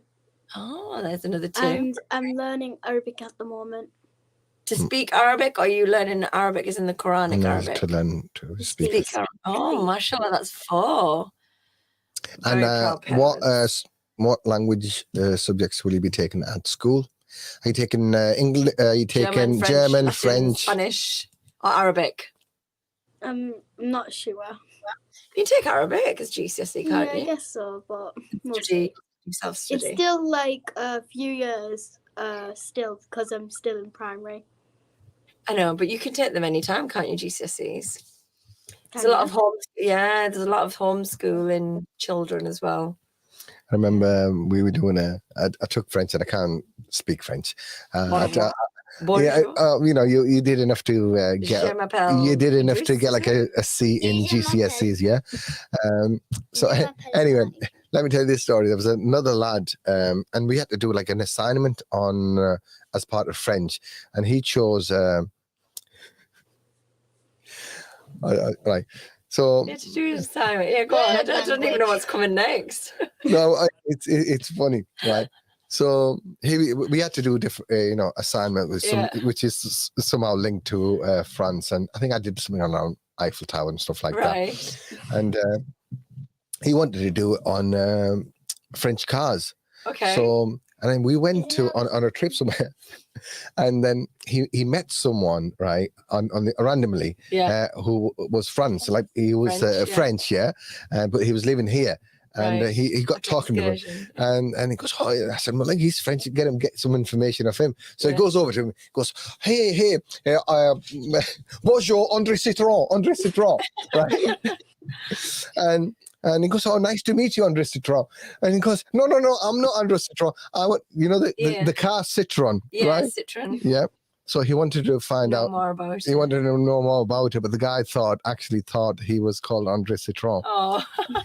But he went to the guy said, "Look, I don't know nothing about cars." So Are you still in touch with him? No. He might be tuning in. He might be listening and watching. Yeah. No. I don't know where he is.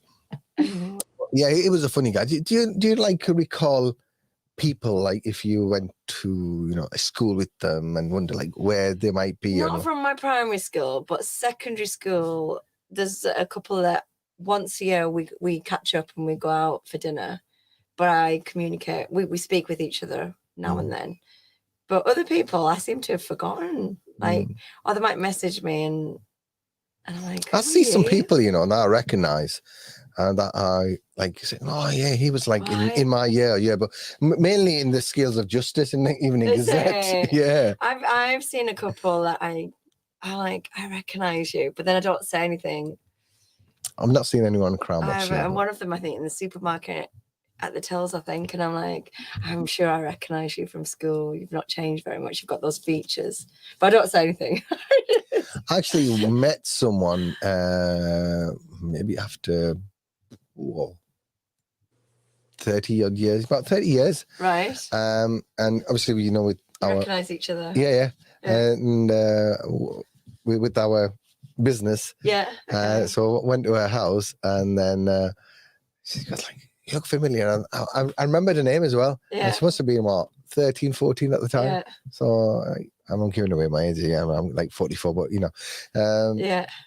So, but yeah, it's crazy, isn't it? Where your facial features, even though they change quite a bit, there, aren't they? but it's crazy. Oh, anyway, what is going on? People talking about random stuff today. As we are. Joe Glasser shouldn't have a problem of what I have on my mug. But what I can say is it's jealousy. Yeah, Joe Glasper, don't be jealous of Ayan's mug. Yeah. Yes. And who else is that? Kamil Hussain saying Assalamu alaikum. Wa alaikum assalam. Welcome to the program. Oh, Korea's buddy. Yeah. Sophia. Oh, where's Sophie? Sophie, come online. And she says, I can speak a bit of Mandarin. What's that? Chinese. It's the Chinese. And what's the other? I have no idea. You don't? Chinese. Yeah, there's two different. Yeah, one of them I know is Mandarin. I don't know the other one unless I hear it and I'm like, Chinese. Oh, yeah. No. Dialects, isn't it? Is it dialects? It's called. What's the other language? What's the other Chinese language? Chinese. Let me Google it. Chinese without the H. Why were you using Google a lot to do?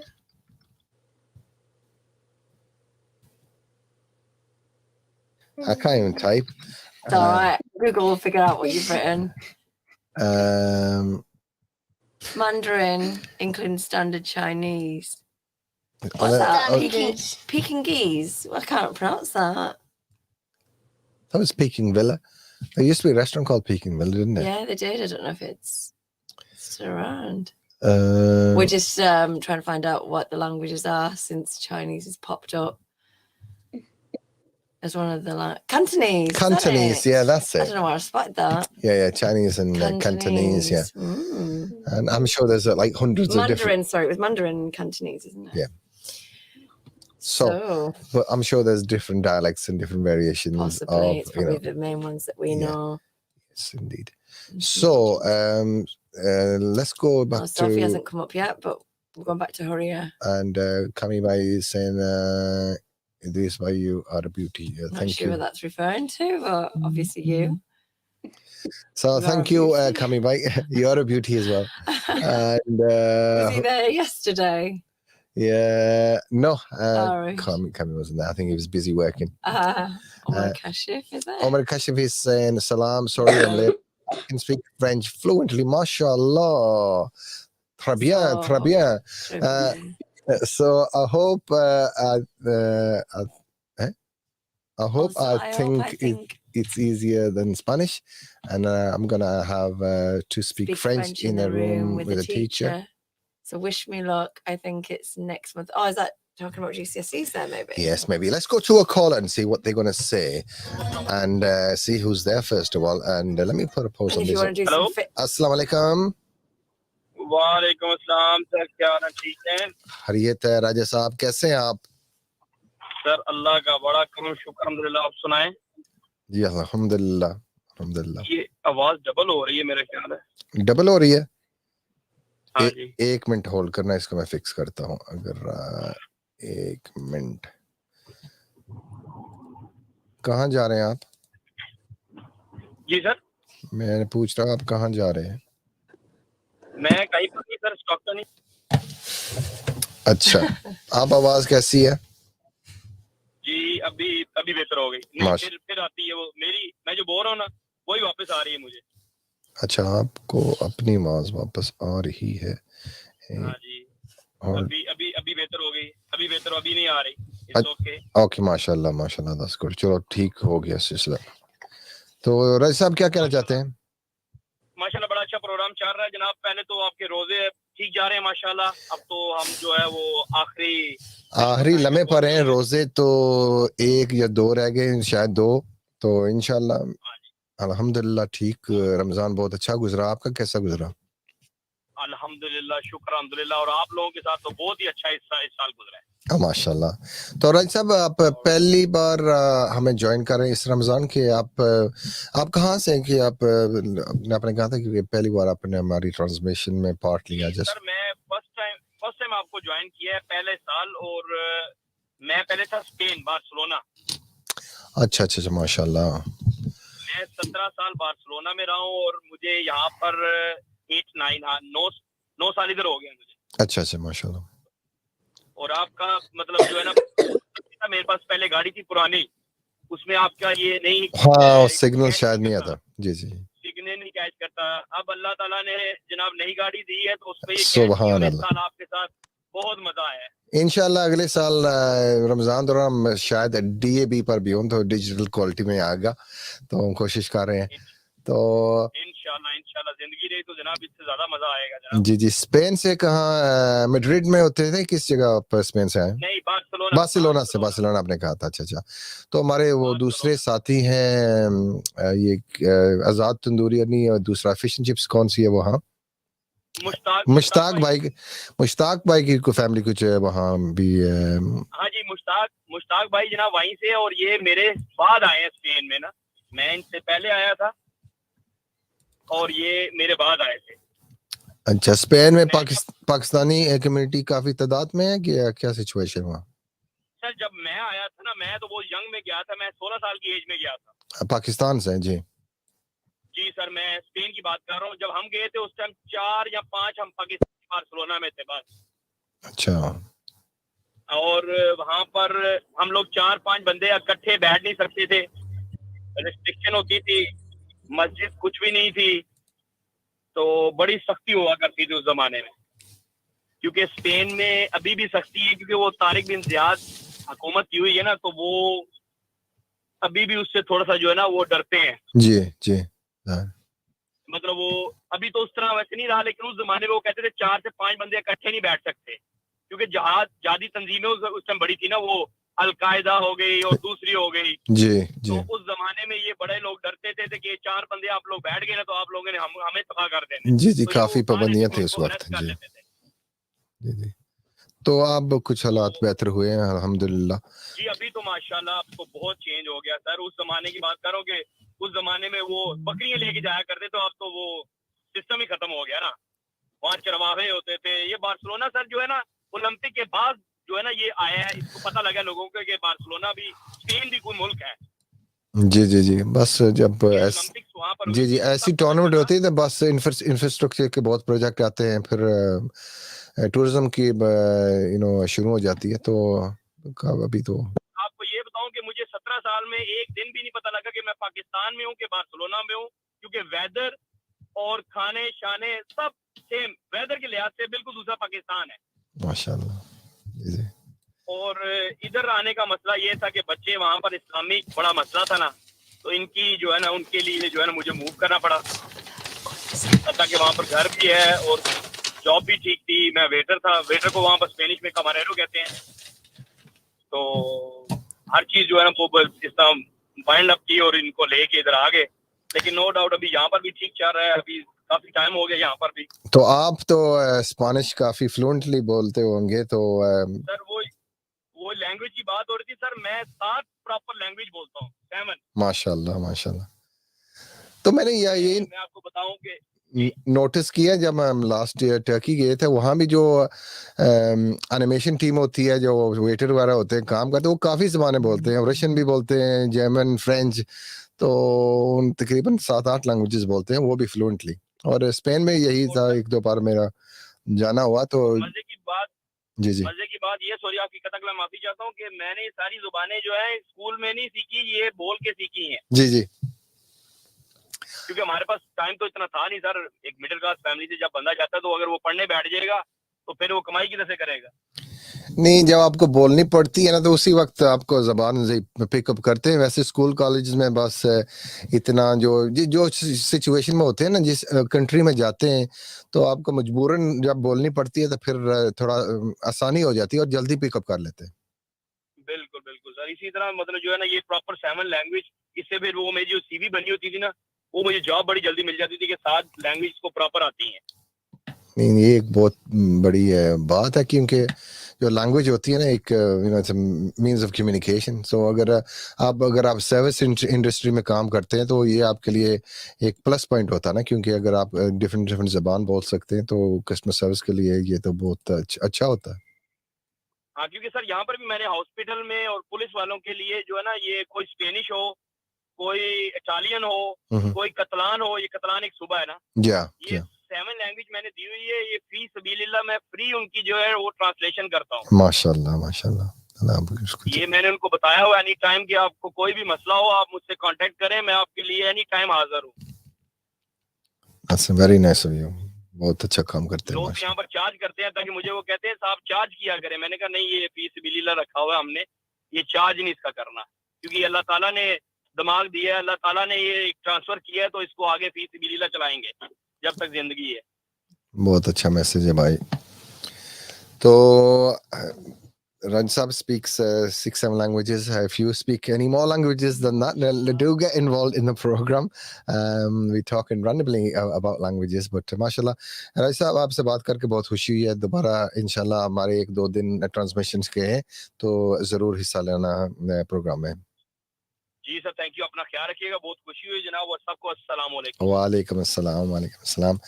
So ये थे राजा अली साहब Stockton से, a former resident of Barcelona in Spain, and he said he's been in Spain, in Barcelona, specifically since he was about 9 years old, from Pakistan, and then he's been here for a while. So, guys, do we have a competition, a quiz? We will do. It's coming up to 6 o'clock. Let's go for a quick commercial break, and then because we've been talking for ages. We've been talking about various things. You start from off. food to bird poo to the moon. Exactly. And we also had Huria, who is very patiently waiting there. And we also had Sophie, but I don't know where she's gone. Sophie, why is her camera off? Oh, there she is. There she is. Let's bring everyone back online. And let me add Sophie to the stream as well. So we are all there. And Assalamu alaikum. Welcome, guys. How are you all doing? Sophie, first of all.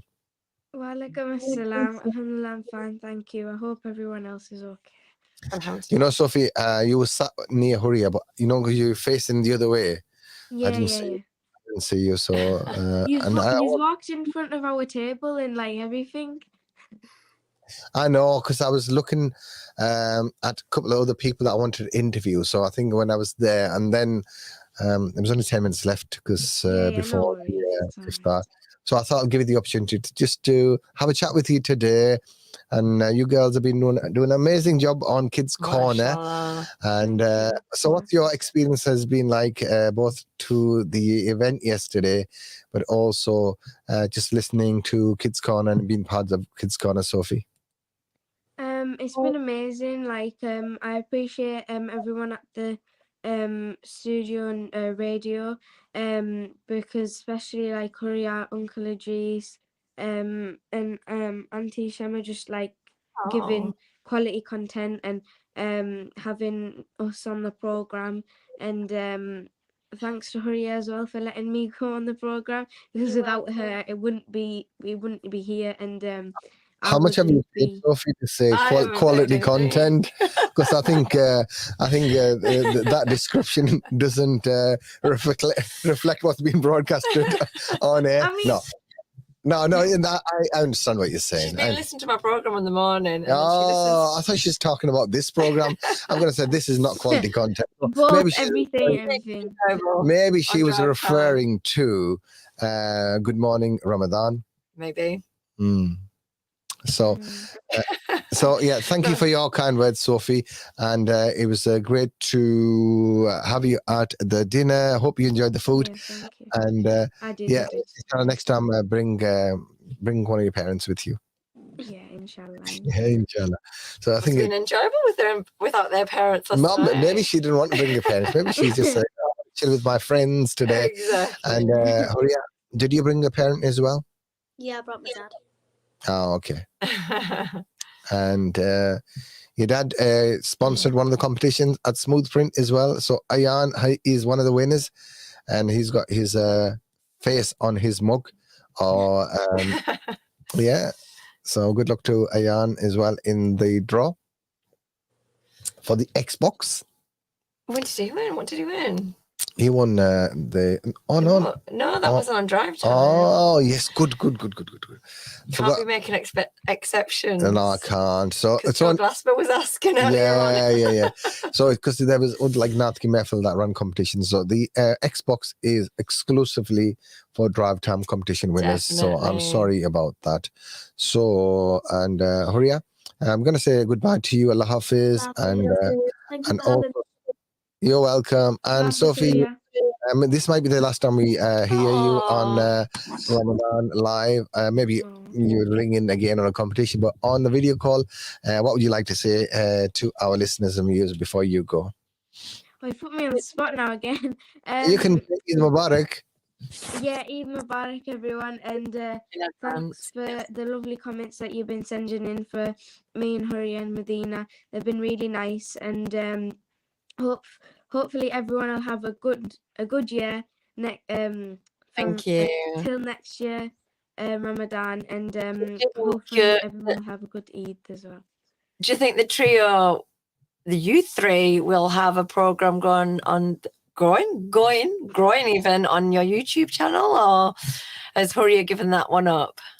Yeah, I think Huria. Inshallah, I think Huria will keep going. Yeah. Okay, Sophie, Allah Hafiz for now. We're going to have to go for a break. Thanks for joining us. So that was Sophia and also Huria there as well. So let's kick Sophie out. Just on the screen, actually. Yeah, that's what it says. And so we'll go for a quick break and we'll get a competition question. Yes, a competition question. We're going to let you know who Courtesy of, is it Burabeds? we're going to let them know. We're going to let them know. Okay. So it's going to be courtesy of Kashmir Food Stores today. A £15 shopping voucher. So big up to Kashmir Food Stores, all the stuff there. We're going to play a track for them in a moment as well before the end of the show, and also run a competition for Kashmir Food Stores. A £15 shopping voucher. Out for that. So first, it is, you know what's happening, don't you? Go on. It is time for a commercial break. CVFM Ramadan Live in association with Kashmir Food Store, your food specialists. CVFM Ramadan Live. For generations, Ahmed's Food Store has been serving the community with the highest quality halal meat, fresh vegetables, herbs, and spices. Our commitment to quality has remained the same since the day we opened our doors. We take pride in sourcing the freshest ingredients, and our customers can taste the difference in every bite. Did you know that Ahmed's Food Store was founded by the Mushtaq brothers in 1967? Their passion for quality food products and dedication to serving the community has been passed down through the generations. Today, we continue to uphold the same standards of excellence that the Mushtaq brothers established decades ago. So whether you're looking for a juicy cut of meat, a wide selection of fresh vegetables, or the perfect blend of spices, Ahmed Food Store has got you covered. Come and visit us at 6 Northcote Street, Stockton-on-Tees, or give us a call at 01642 676 636. 01642 676 636. Ahmed Food Store, your trusted source for quality food products. This Ramadan, give your zakat and sadaqah in the name of Allah. With SKT Welfare, your donations transform lives, helping children go to school, providing safe water, protection in a safe haven home, and relieves hunger. For over 10 years, SKT Welfare has maintained a 100% policy, 100% zakat, 100% sadaqah, 100% lillah, 100% trust. Donate now on sktwelfare.org or call 0300 30 20 786.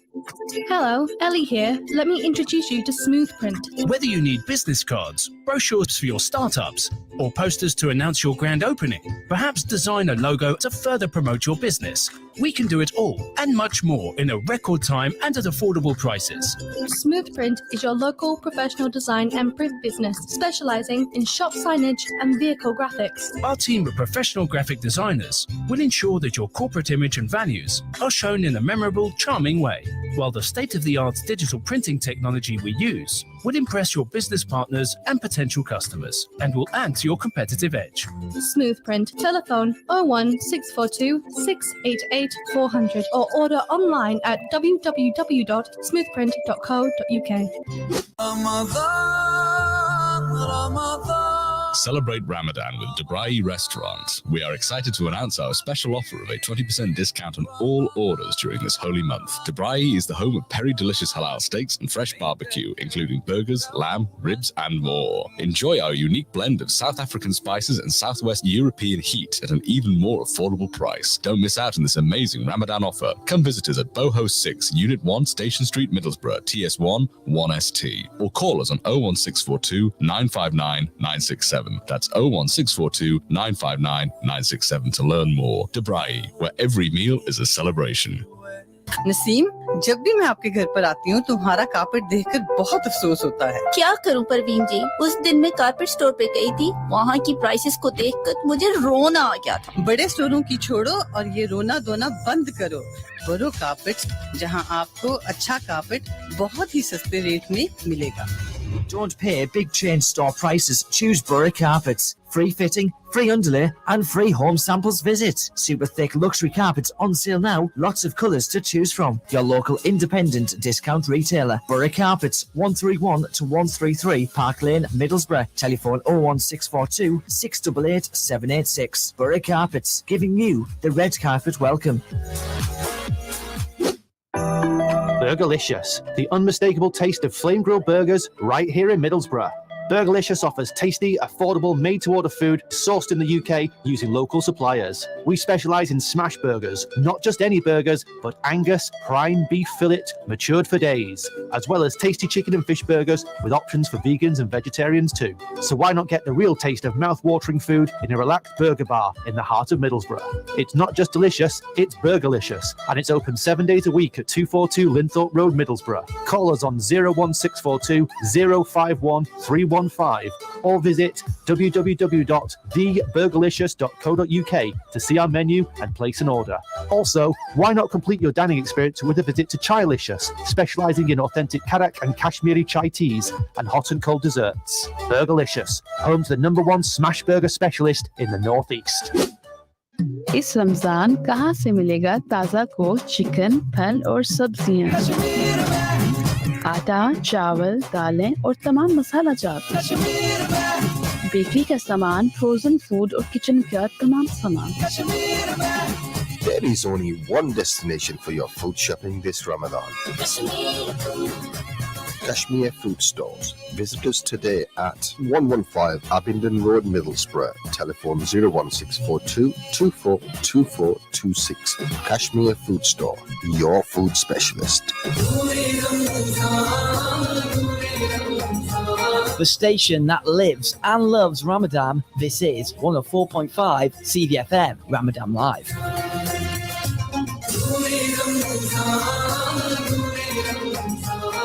CVFM Ramadan Live in association with Kashmir Food Store, your food specialists. Indeed, in association with Kashmir Food Stores, we're giving you an opportunity to win a £15 shopping voucher at Kashmir Food Stores. All you have to do is answer this very simple question and drop us a message on the live or on WhatsApp, or you can call in. We'd like to have a chat with you today.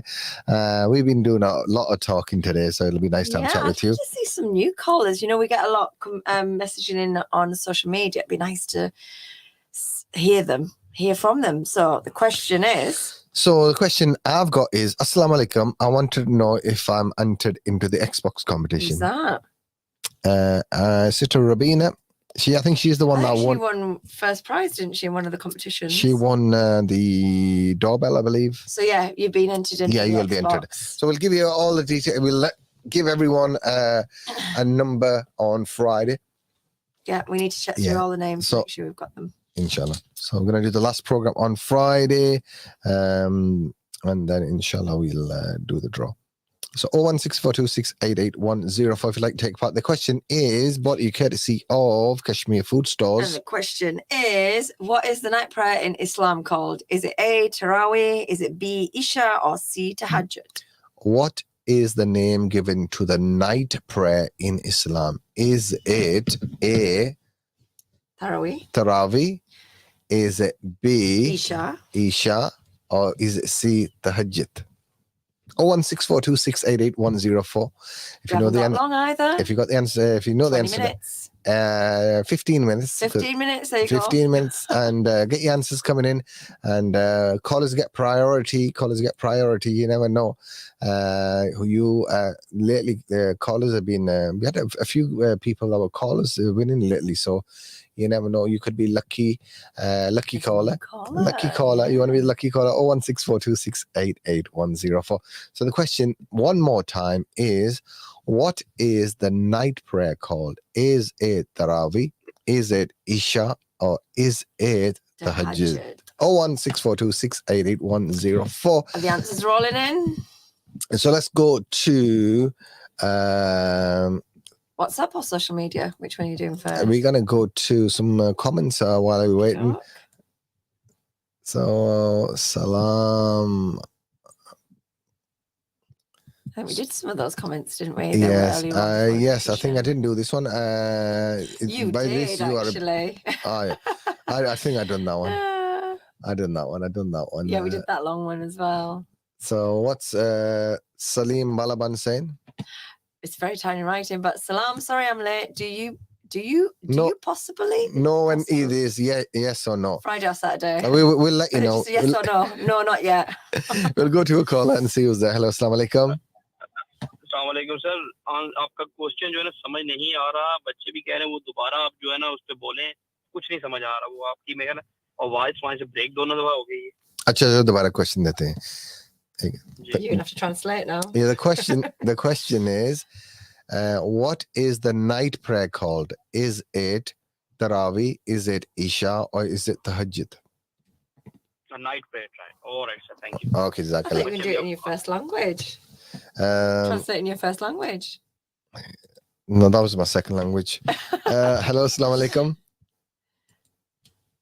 No. Assalamu alaikum. Walaikum salam. Who's speaking? Rania. Rania. How are you, Rania? Good. Tico. So, what is the night prayer called?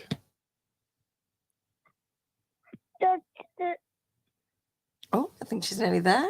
You were nearly there. You were nearly there. Say one more time. Should we take that answer? Yes, we'll take that as her answer. So if you'd like to take part in the program, 01642688104, if you know the answer to this question. It's a little bit of a curveball because, people get confused. Can get confused. And we have been making them really, really easy lately. So this one is just going to have to use a little bit of your grammar today, not too much. Grammar. So what is the night prayer called? Is it Tarawih? Is Isha or Tahajjud? 01642688104 and see who's the next caller. Assalamu alaikum. Walaikum salam. जी आपका नाम और आप कहाँ से बोल रहे हैं? My name is Rahan. I'm calling from Middlesbrough. Wajid. Rahan. Rahan, okay. So Rahan is a caller 2. Rahan, what is your answer? Tahajjud. Okay. So Jazakallah khair for your call and welcome to you. 01642688104 and I think your glasses are in my car. Yeah. You just had someone deliver your sunglasses? Yeah. They are in just in the front. The ashtray thing is. Oh dear. How do I look? Nice to have people Actually, doing deliveries for you and doing your chores. No, he borrowed them because he left his glasses here the other day. And me and Gavin had the glasses on for a bit yesterday during the start of the program. I'm just checking the You remote. look like one of those men in black. So let's go to the next caller. I'll keep my glasses on for the duration of the call. Hello, assalamu alaikum. Walaikum salam. Ji, who's on here? Huh? What's your name? Agent Celine. Ambolina. Aina G. And what's your answer? Hajj. Where did that come from? That's not an option. Okay, So then. the question is, what is the night? Tahajjud. Okay, then. Tahajjud. Okay, thank you, Aidan. So someone else was ringing while Aidan was on there. Let me take glasses off. It'll make me look silly. Even silly than I normally look. 01642688104. Next caller, please. Assalamu alaikum. Walaikum salam. Ji, who's on the line? Ibrahim. It's who, sorry? Ibrahim. Ibrahim. Welcome to the show, Ibrahim. And what's your answer? Isha. Isha. Where are you from, Ibrahim? Oh, is he gone? So the question we're going to give out is, what is The night prayer in Islam called? Is it A, Tarawih, or is it B, Isha, or C, Tahajjud? Isha. It's Isha. Hello, Ibrahim. Oh, do you know Ibrahim? Yeah. How's your day? Good. Do you think you're going to win this prize? Yeah. Okay, good luck to you and Allah All the Hafiz. best, Ibrahim. If you'd like to He take part. sounds different. He does. I know Danish's friend, and he does sound different. He sounds younger. He sounds than... like a baby sometimes. Not like a baby. He sounds like a 4-year-old. He sounds like a baby to teachers and... He sounds like a baby sometimes. You sound like a baby all the time. You act like a baby all the time. You are? 01642688104 if you'd like to take part in the program. And someone said, I'm sorry, I'm late. Yeah, okay. Oh, they're asking about Eid. Eid will be on. Tune in tomorrow night after Maghrib. Eid is going to be on Eid day. It is going to be on Eid day. It is, of course. We'll let you know. Who's Inshallah, doing the iftar transmission tomorrow? we'll see. Hello, assalamu alaikum. Let's see. Welcome, sir. Ji, who is on here? Mushtaba, Mushtaba. And how old are you, Mushtaba? 6.5. 6.5. I thought you were 6 3/4. Are you sure you're still 6.5? Yeah. All right, I'll let you off. So, would you like to win this Kashmir's shopping voucher? Yeah. Okay, just stay there for me for one moment. yeah. And I'd like to welcome my other caller as well. Who's on the other line? If you read the question. If you read the question. Wa alaikum salam. What's your name? It's Akib. Akib, stay there for me. Akib from Wellesley Road, Brecon Road. Yeah. Brecon Road, okay. So what spot are you on? I hear you doing Qur'an Hafiz. I think Oh. Okay. So what was... We've got Mushtaba and Mushtaba. we've got Akib on the line. Mushtaba, speak to Akib. Shama. Akib, speak to Mushtaba. Mushtaba is 6.5. Assalamu alaikum. Welcome, sir. And how old are you, Akib? I'm 30. 13, Ooh, mashallah. Jamal, mashallah. So 6.5 times 2 is? 12. Okay, we're one shot. It's 13. It's your age. Subhanallah. Do you want to both enter the competition? Yeah. I know the answer.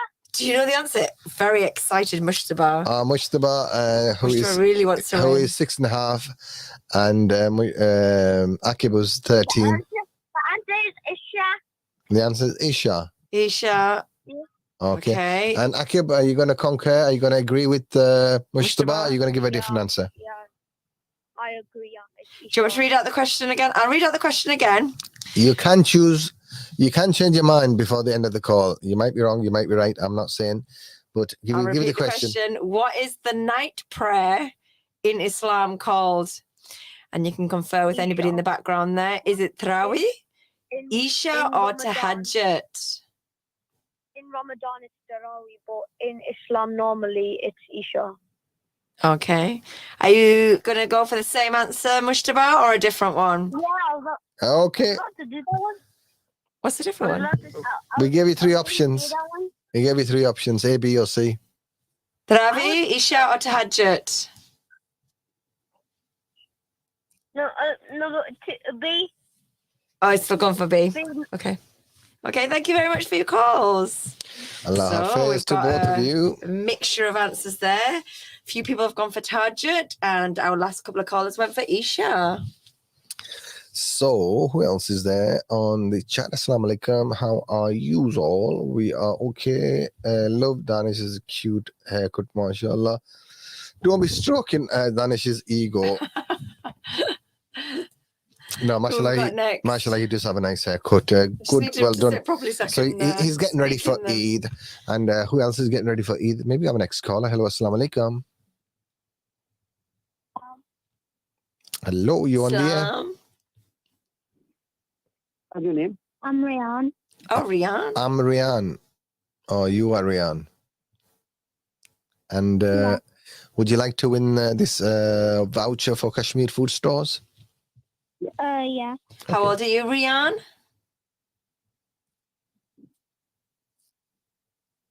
Oh, probably counted on the fingers. Hello.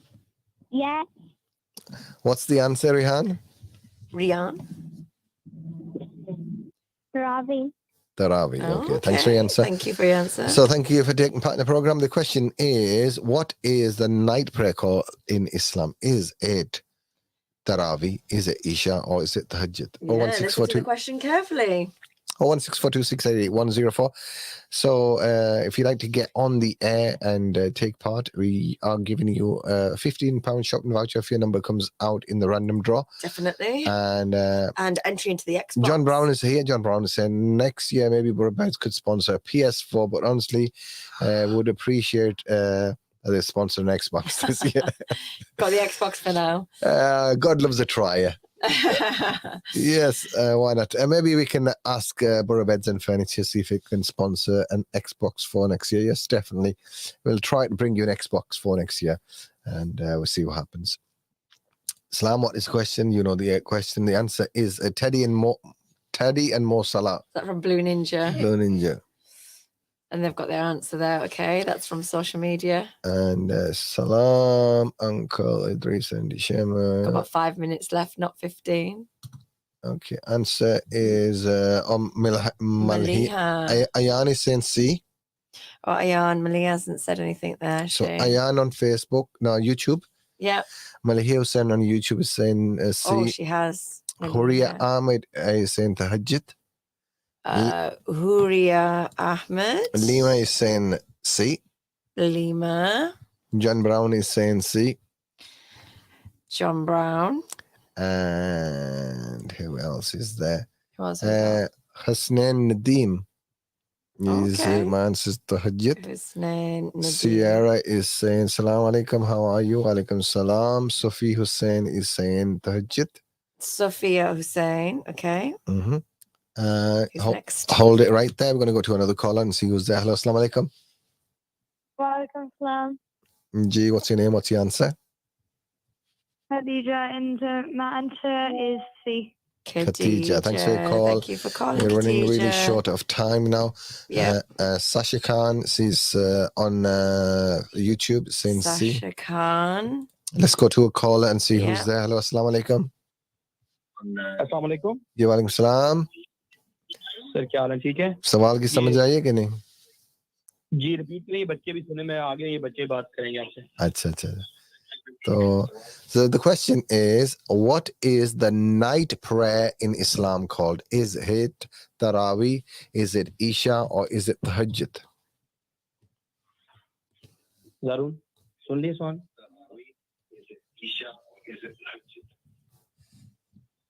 A, B, or C? Isha. Okay, thanks for your answer. Thank you, Zaroon. Oh, changed it. Tahajjud. Okay. How cute is that?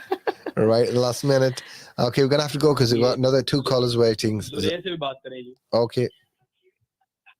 What was the name, Zaroon? Assalamu alaikum wa rahmatullahi wa barakatuh. Wa alaikum salam wa rahmatullahi wa barakatuh. And what's your answer? Zoraib. Zoraib. Yes. No, that's your name. What's the answer? Yeah. Tahajjud. Okay, thank you. So we'll enter you into the draw and we'll let you know if you're right or not right or incorrect or wrong. 01642688110. I'm going to quickly have to go to one more call and then I'm going to switch the lines off and we're going to go to the comments. Okay. And see who's here. Hello, assalamu alaikum.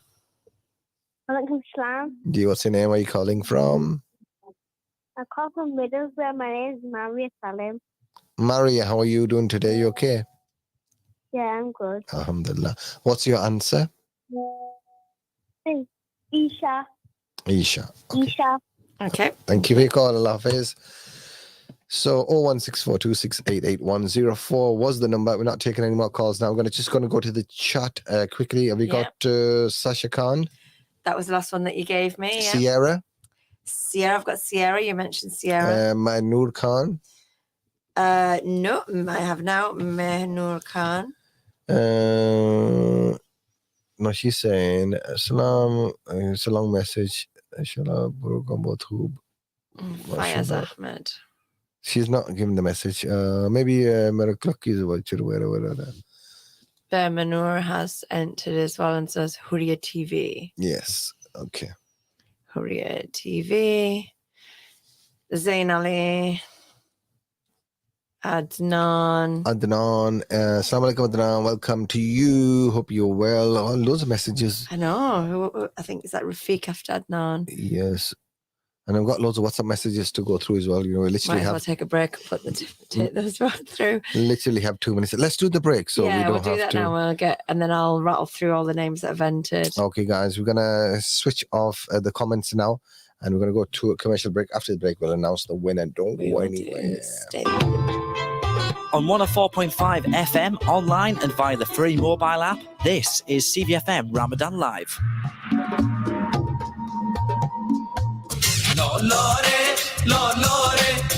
Zyka Restaurant and Takeaway, authentic Lahori cuisine, now available in the heart of Middlesbrough. Here at Zyka Restaurant, we specialize in bringing you the cooking flair and the flavors of Punjab to tantalize your taste buds. Whether you're a fan of desi nashta, pie, nihari, you'll only find the real taste here at Zyka Restaurant. We are open for lunch. Come and try our famous tawa with your family and friends. Our vast menu also includes delicious wraps, burgers, rice dishes, and mouth-watering curries. We also cater for weddings, birthdays, khatams, and other family and religious functions. For more details, call us on 01642 244 255 or visit our restaurant at 107 Waterloo Road, Middlesbrough.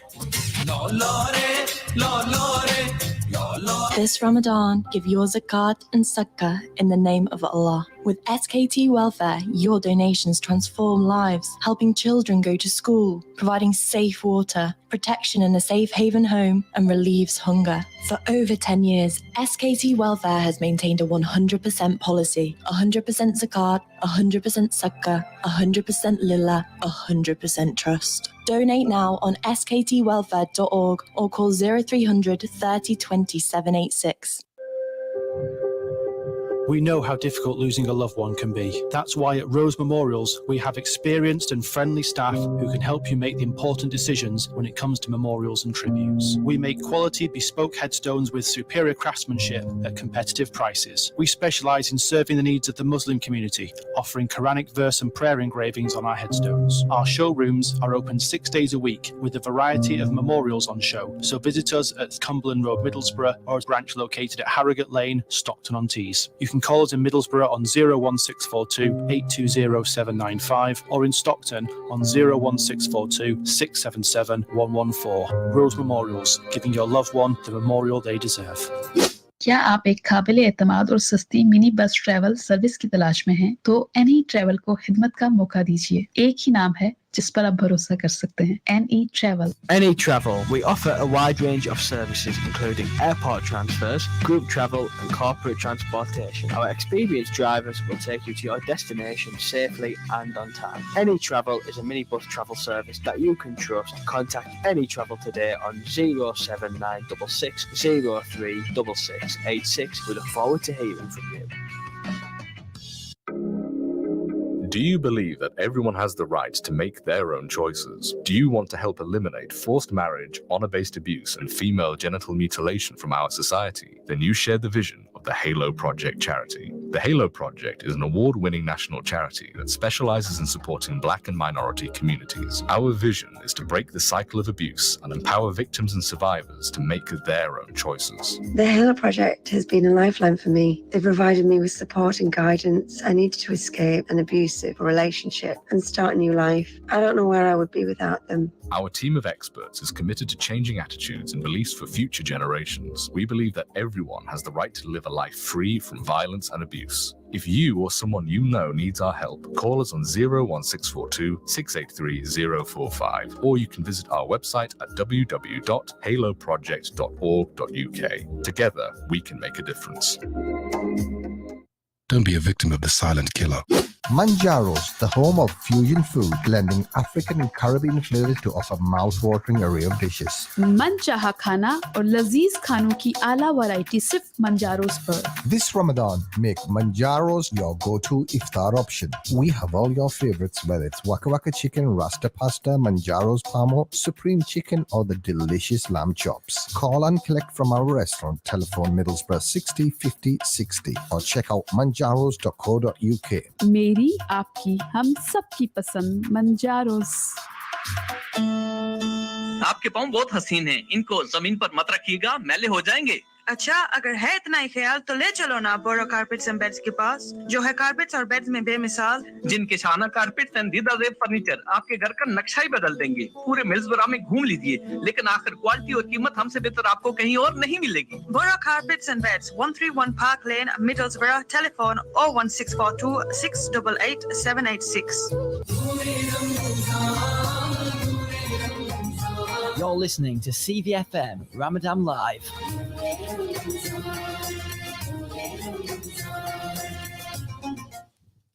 Assalamu alaikum and a warm welcome back to the program. It is almost towards the end of the show and we're actually overrunning by a minute or two. I'm sure Mullah Amjad Shah Saab and brother Muhammad Asif are waiting in the reception area for us to finish the program. So apologies to them for holding them a little longer than we intended, or we weren't planning to hold them at all. But inshallah, they are. How time flies by. Indeed. I'll rattle through the names for the entries. If you would please, yeah. And we had the question first, then the answer, Yeah. and then. So which of the following is, sorry, that's the wrong question. What is the night of prayer in Islam called? Is it Danish. A, Tarawih? Is it B, Isha, or C, Tahajjud? Main door. And we've just got a few people coming in. And the answer was Tahajjud. We had a few incorrect answers, but all the correct entries. We had 36 entries, and I'm going to rattle through them now. Number 1, Rania. Number 2, Rihan. Number 3, Aiden Salim. Number 4, Ibrahim. Number 5, Khadija. Number 6, Zaroon. Number 7, Zareb. I've said those one. Number 7, Zareb. Number 8, Lubna. Number 9, Liba. Number 10, Alicia. Number 11, Sidra. Number 12, Simon. Number 13, Rabina. Number 14, Zohair. I think that's Zohair. Number 15, Saba. Number 16, Shabs. Number 17, Nawazish. Number 18, we had another Ibrahim, and that's Ibrahim on WhatsApp. So we had one caller, which was number 4, and Ibrahim WhatsApp on 18. 19 was Blue Ninja with Teddy and Marcella. 20 was Ayan. 21 was Malia Hussain. 22 was Hurriya Ahmed. 23 was Lima. 24, John Brown. 25, I think I've got Husnaina. Nadeem, anyway, you were on the social media. 26 is Sierra. 27, Sophia Hussein. 28, Salim Balaban. 29, Sasha Khan. 30 was Umar Kashif. 31, Mehnur Khan. 32, Fayaz Ahmed. 33, Hurriya TV. 34, Zain Ali. You're doing some exercises there. Yeah. 34 was Zain Ali, 35 was Adnan, and 36 was Rafiq. And the winner, I haven't got it in front of me, but the winner, no, you won't. Uncle Idrees will do the winner. He'll draw the winner. The winner will, he was about to pick a number from random generator. The winner will receive £15 shopping voucher courtesy of our sponsor, Kashmir Food Store. And an entry. Big shout out to brother Nasir and Imran, and it was nice to see them at the iftar dinner yesterday. Well, you should make a sign for Kashmir. Actually, brother Nasir wasn't there. Maybe he was busy washing his hair or something, but brother Imran was there with another colleague. So. And you get entered for the prize draw for the Xbox, which we're likely to draw on Friday. So 36 entries, Idrees, with Idrees. So number 1 to number 36. Yes, 36. Okay. Drum roll and no, it's Bismillah. Bismillah. Bismillah. And the winner is number 7. I can't see it. Zoom in, man. Number Zoom 7. in. Oh, Really? Okay, number 7. Number 7. We had Can a I few say, incorrect entries. So these were all the right entries. Number 7 was Zaraib. Who was it? Zaraib. Zaraib. Was she on the... Oh, Zaraib and Zaroon and Zaraib. Zaroon, yeah. Oh, they're going to have to share it between them, aren't they? It was a joint effort. So... Well, they can shop more than £15. That's about the discount that you get. So 01642 688 104 is the number you need to remember. So that was lucky number 7 for some, lucky for some, and lucky for Zaraib, was it? Yes, for Zaray. Well done to you. So £15 shopping voucher is available here at CVFM Radio, 169 Victoria Road. You can they collect? They can collect anytime they like. If they want to come shopping So tomorrow. Before Eid Day.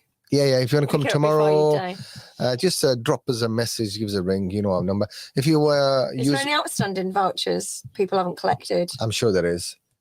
But Yeah, you need to collect them before ideally tomorrow. Yeah. Because that's it. If you've not collected your voucher, that's it. You've That's had it. We'll have it. We'll have it. we won't have it. The vouchers are for you.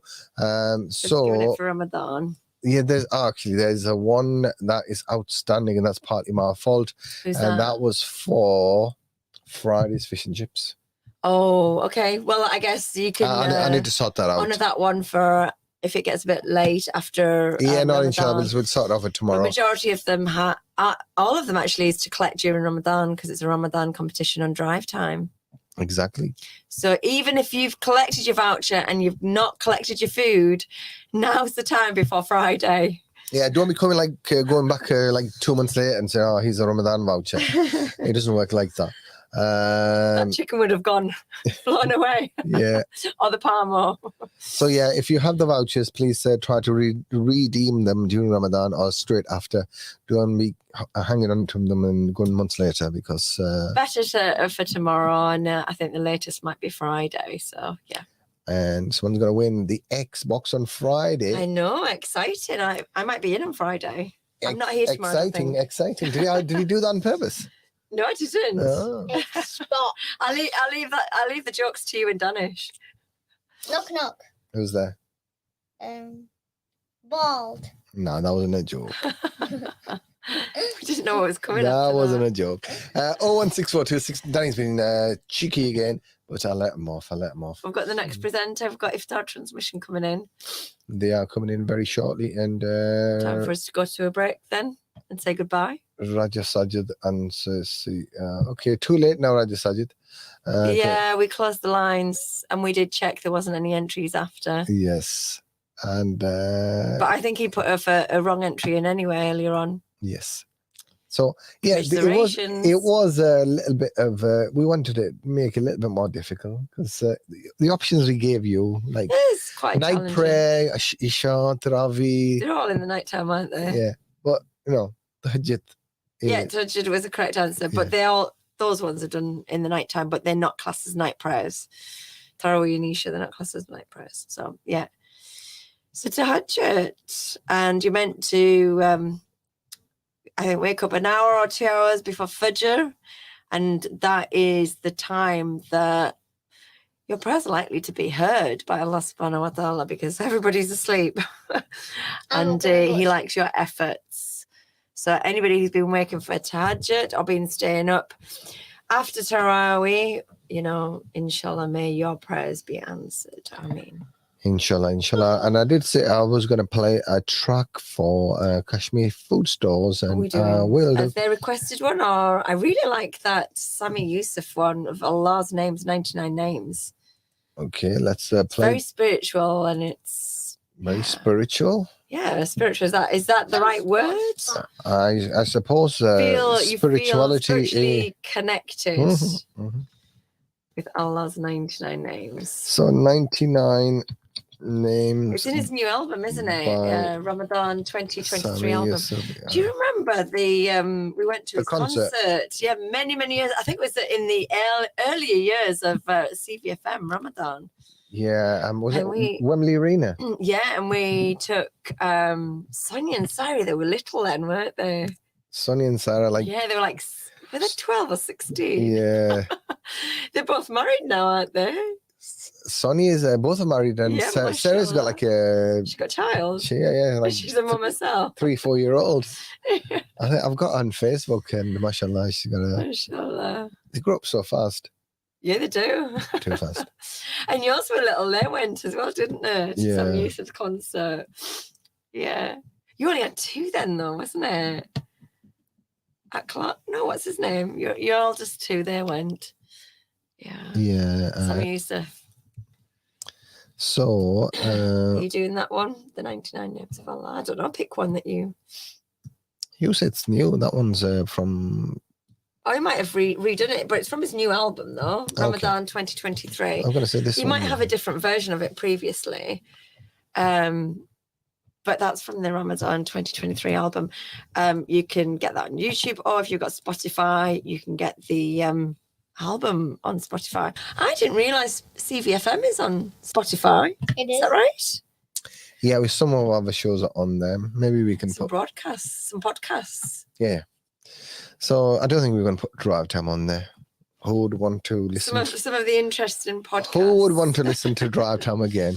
No, the one that we went to, Bangla Surf Girls, the review's on there, isn't it? Yeah. I mean, things quite like interesting. Things like that you can listen, you know. But like Drive Time is more about interactivity, isn't it? It's about that. It's not really. So if you're not taking part, if it's not here now, it's not the same as a listeners. Yeah, so check out Spotify with CVFM on Spotify. Talking about Spotify, if you're wondering what I've been doing, I've got a little spot here and it's been itching. So yeah, I've been like sort of scratching that.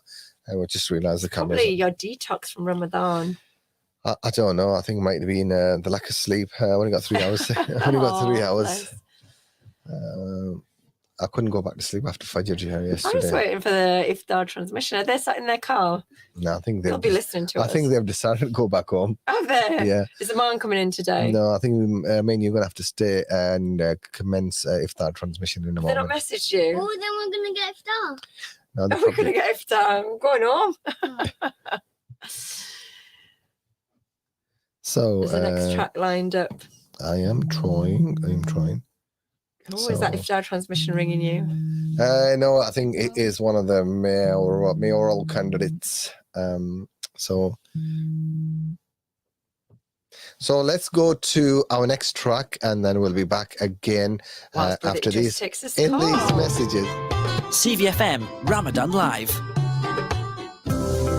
Are you in need of a reliable property agent who can guide you through the complexities of the housing market? Look no further than Ashbrooks, based in the heart of Middlesbrough, with coverage extending throughout Teesside. Our experienced owners and management have over 30 years of combined wisdom in residential and commercial sales, letting and property management. We specialize in providing a hassle-free and smooth experience for our clients. As an independent agency, our focus is on forming lasting relationships with our clients. Our prices are competitive, and we promise to match our fees and to deliver superior service. At Ashbrooks, our customers always come first. You can trust us to provide you with a first-class service. To learn more about what we can offer you, visit our branches located at 124 Trindon Avenue, Acklam, and 134 Linthorpe Road, Middlesbrough, or check out our website www.ashbrooks.co.uk. Telephone 01642 213 213. Ashbrooks, your all-round property specialists.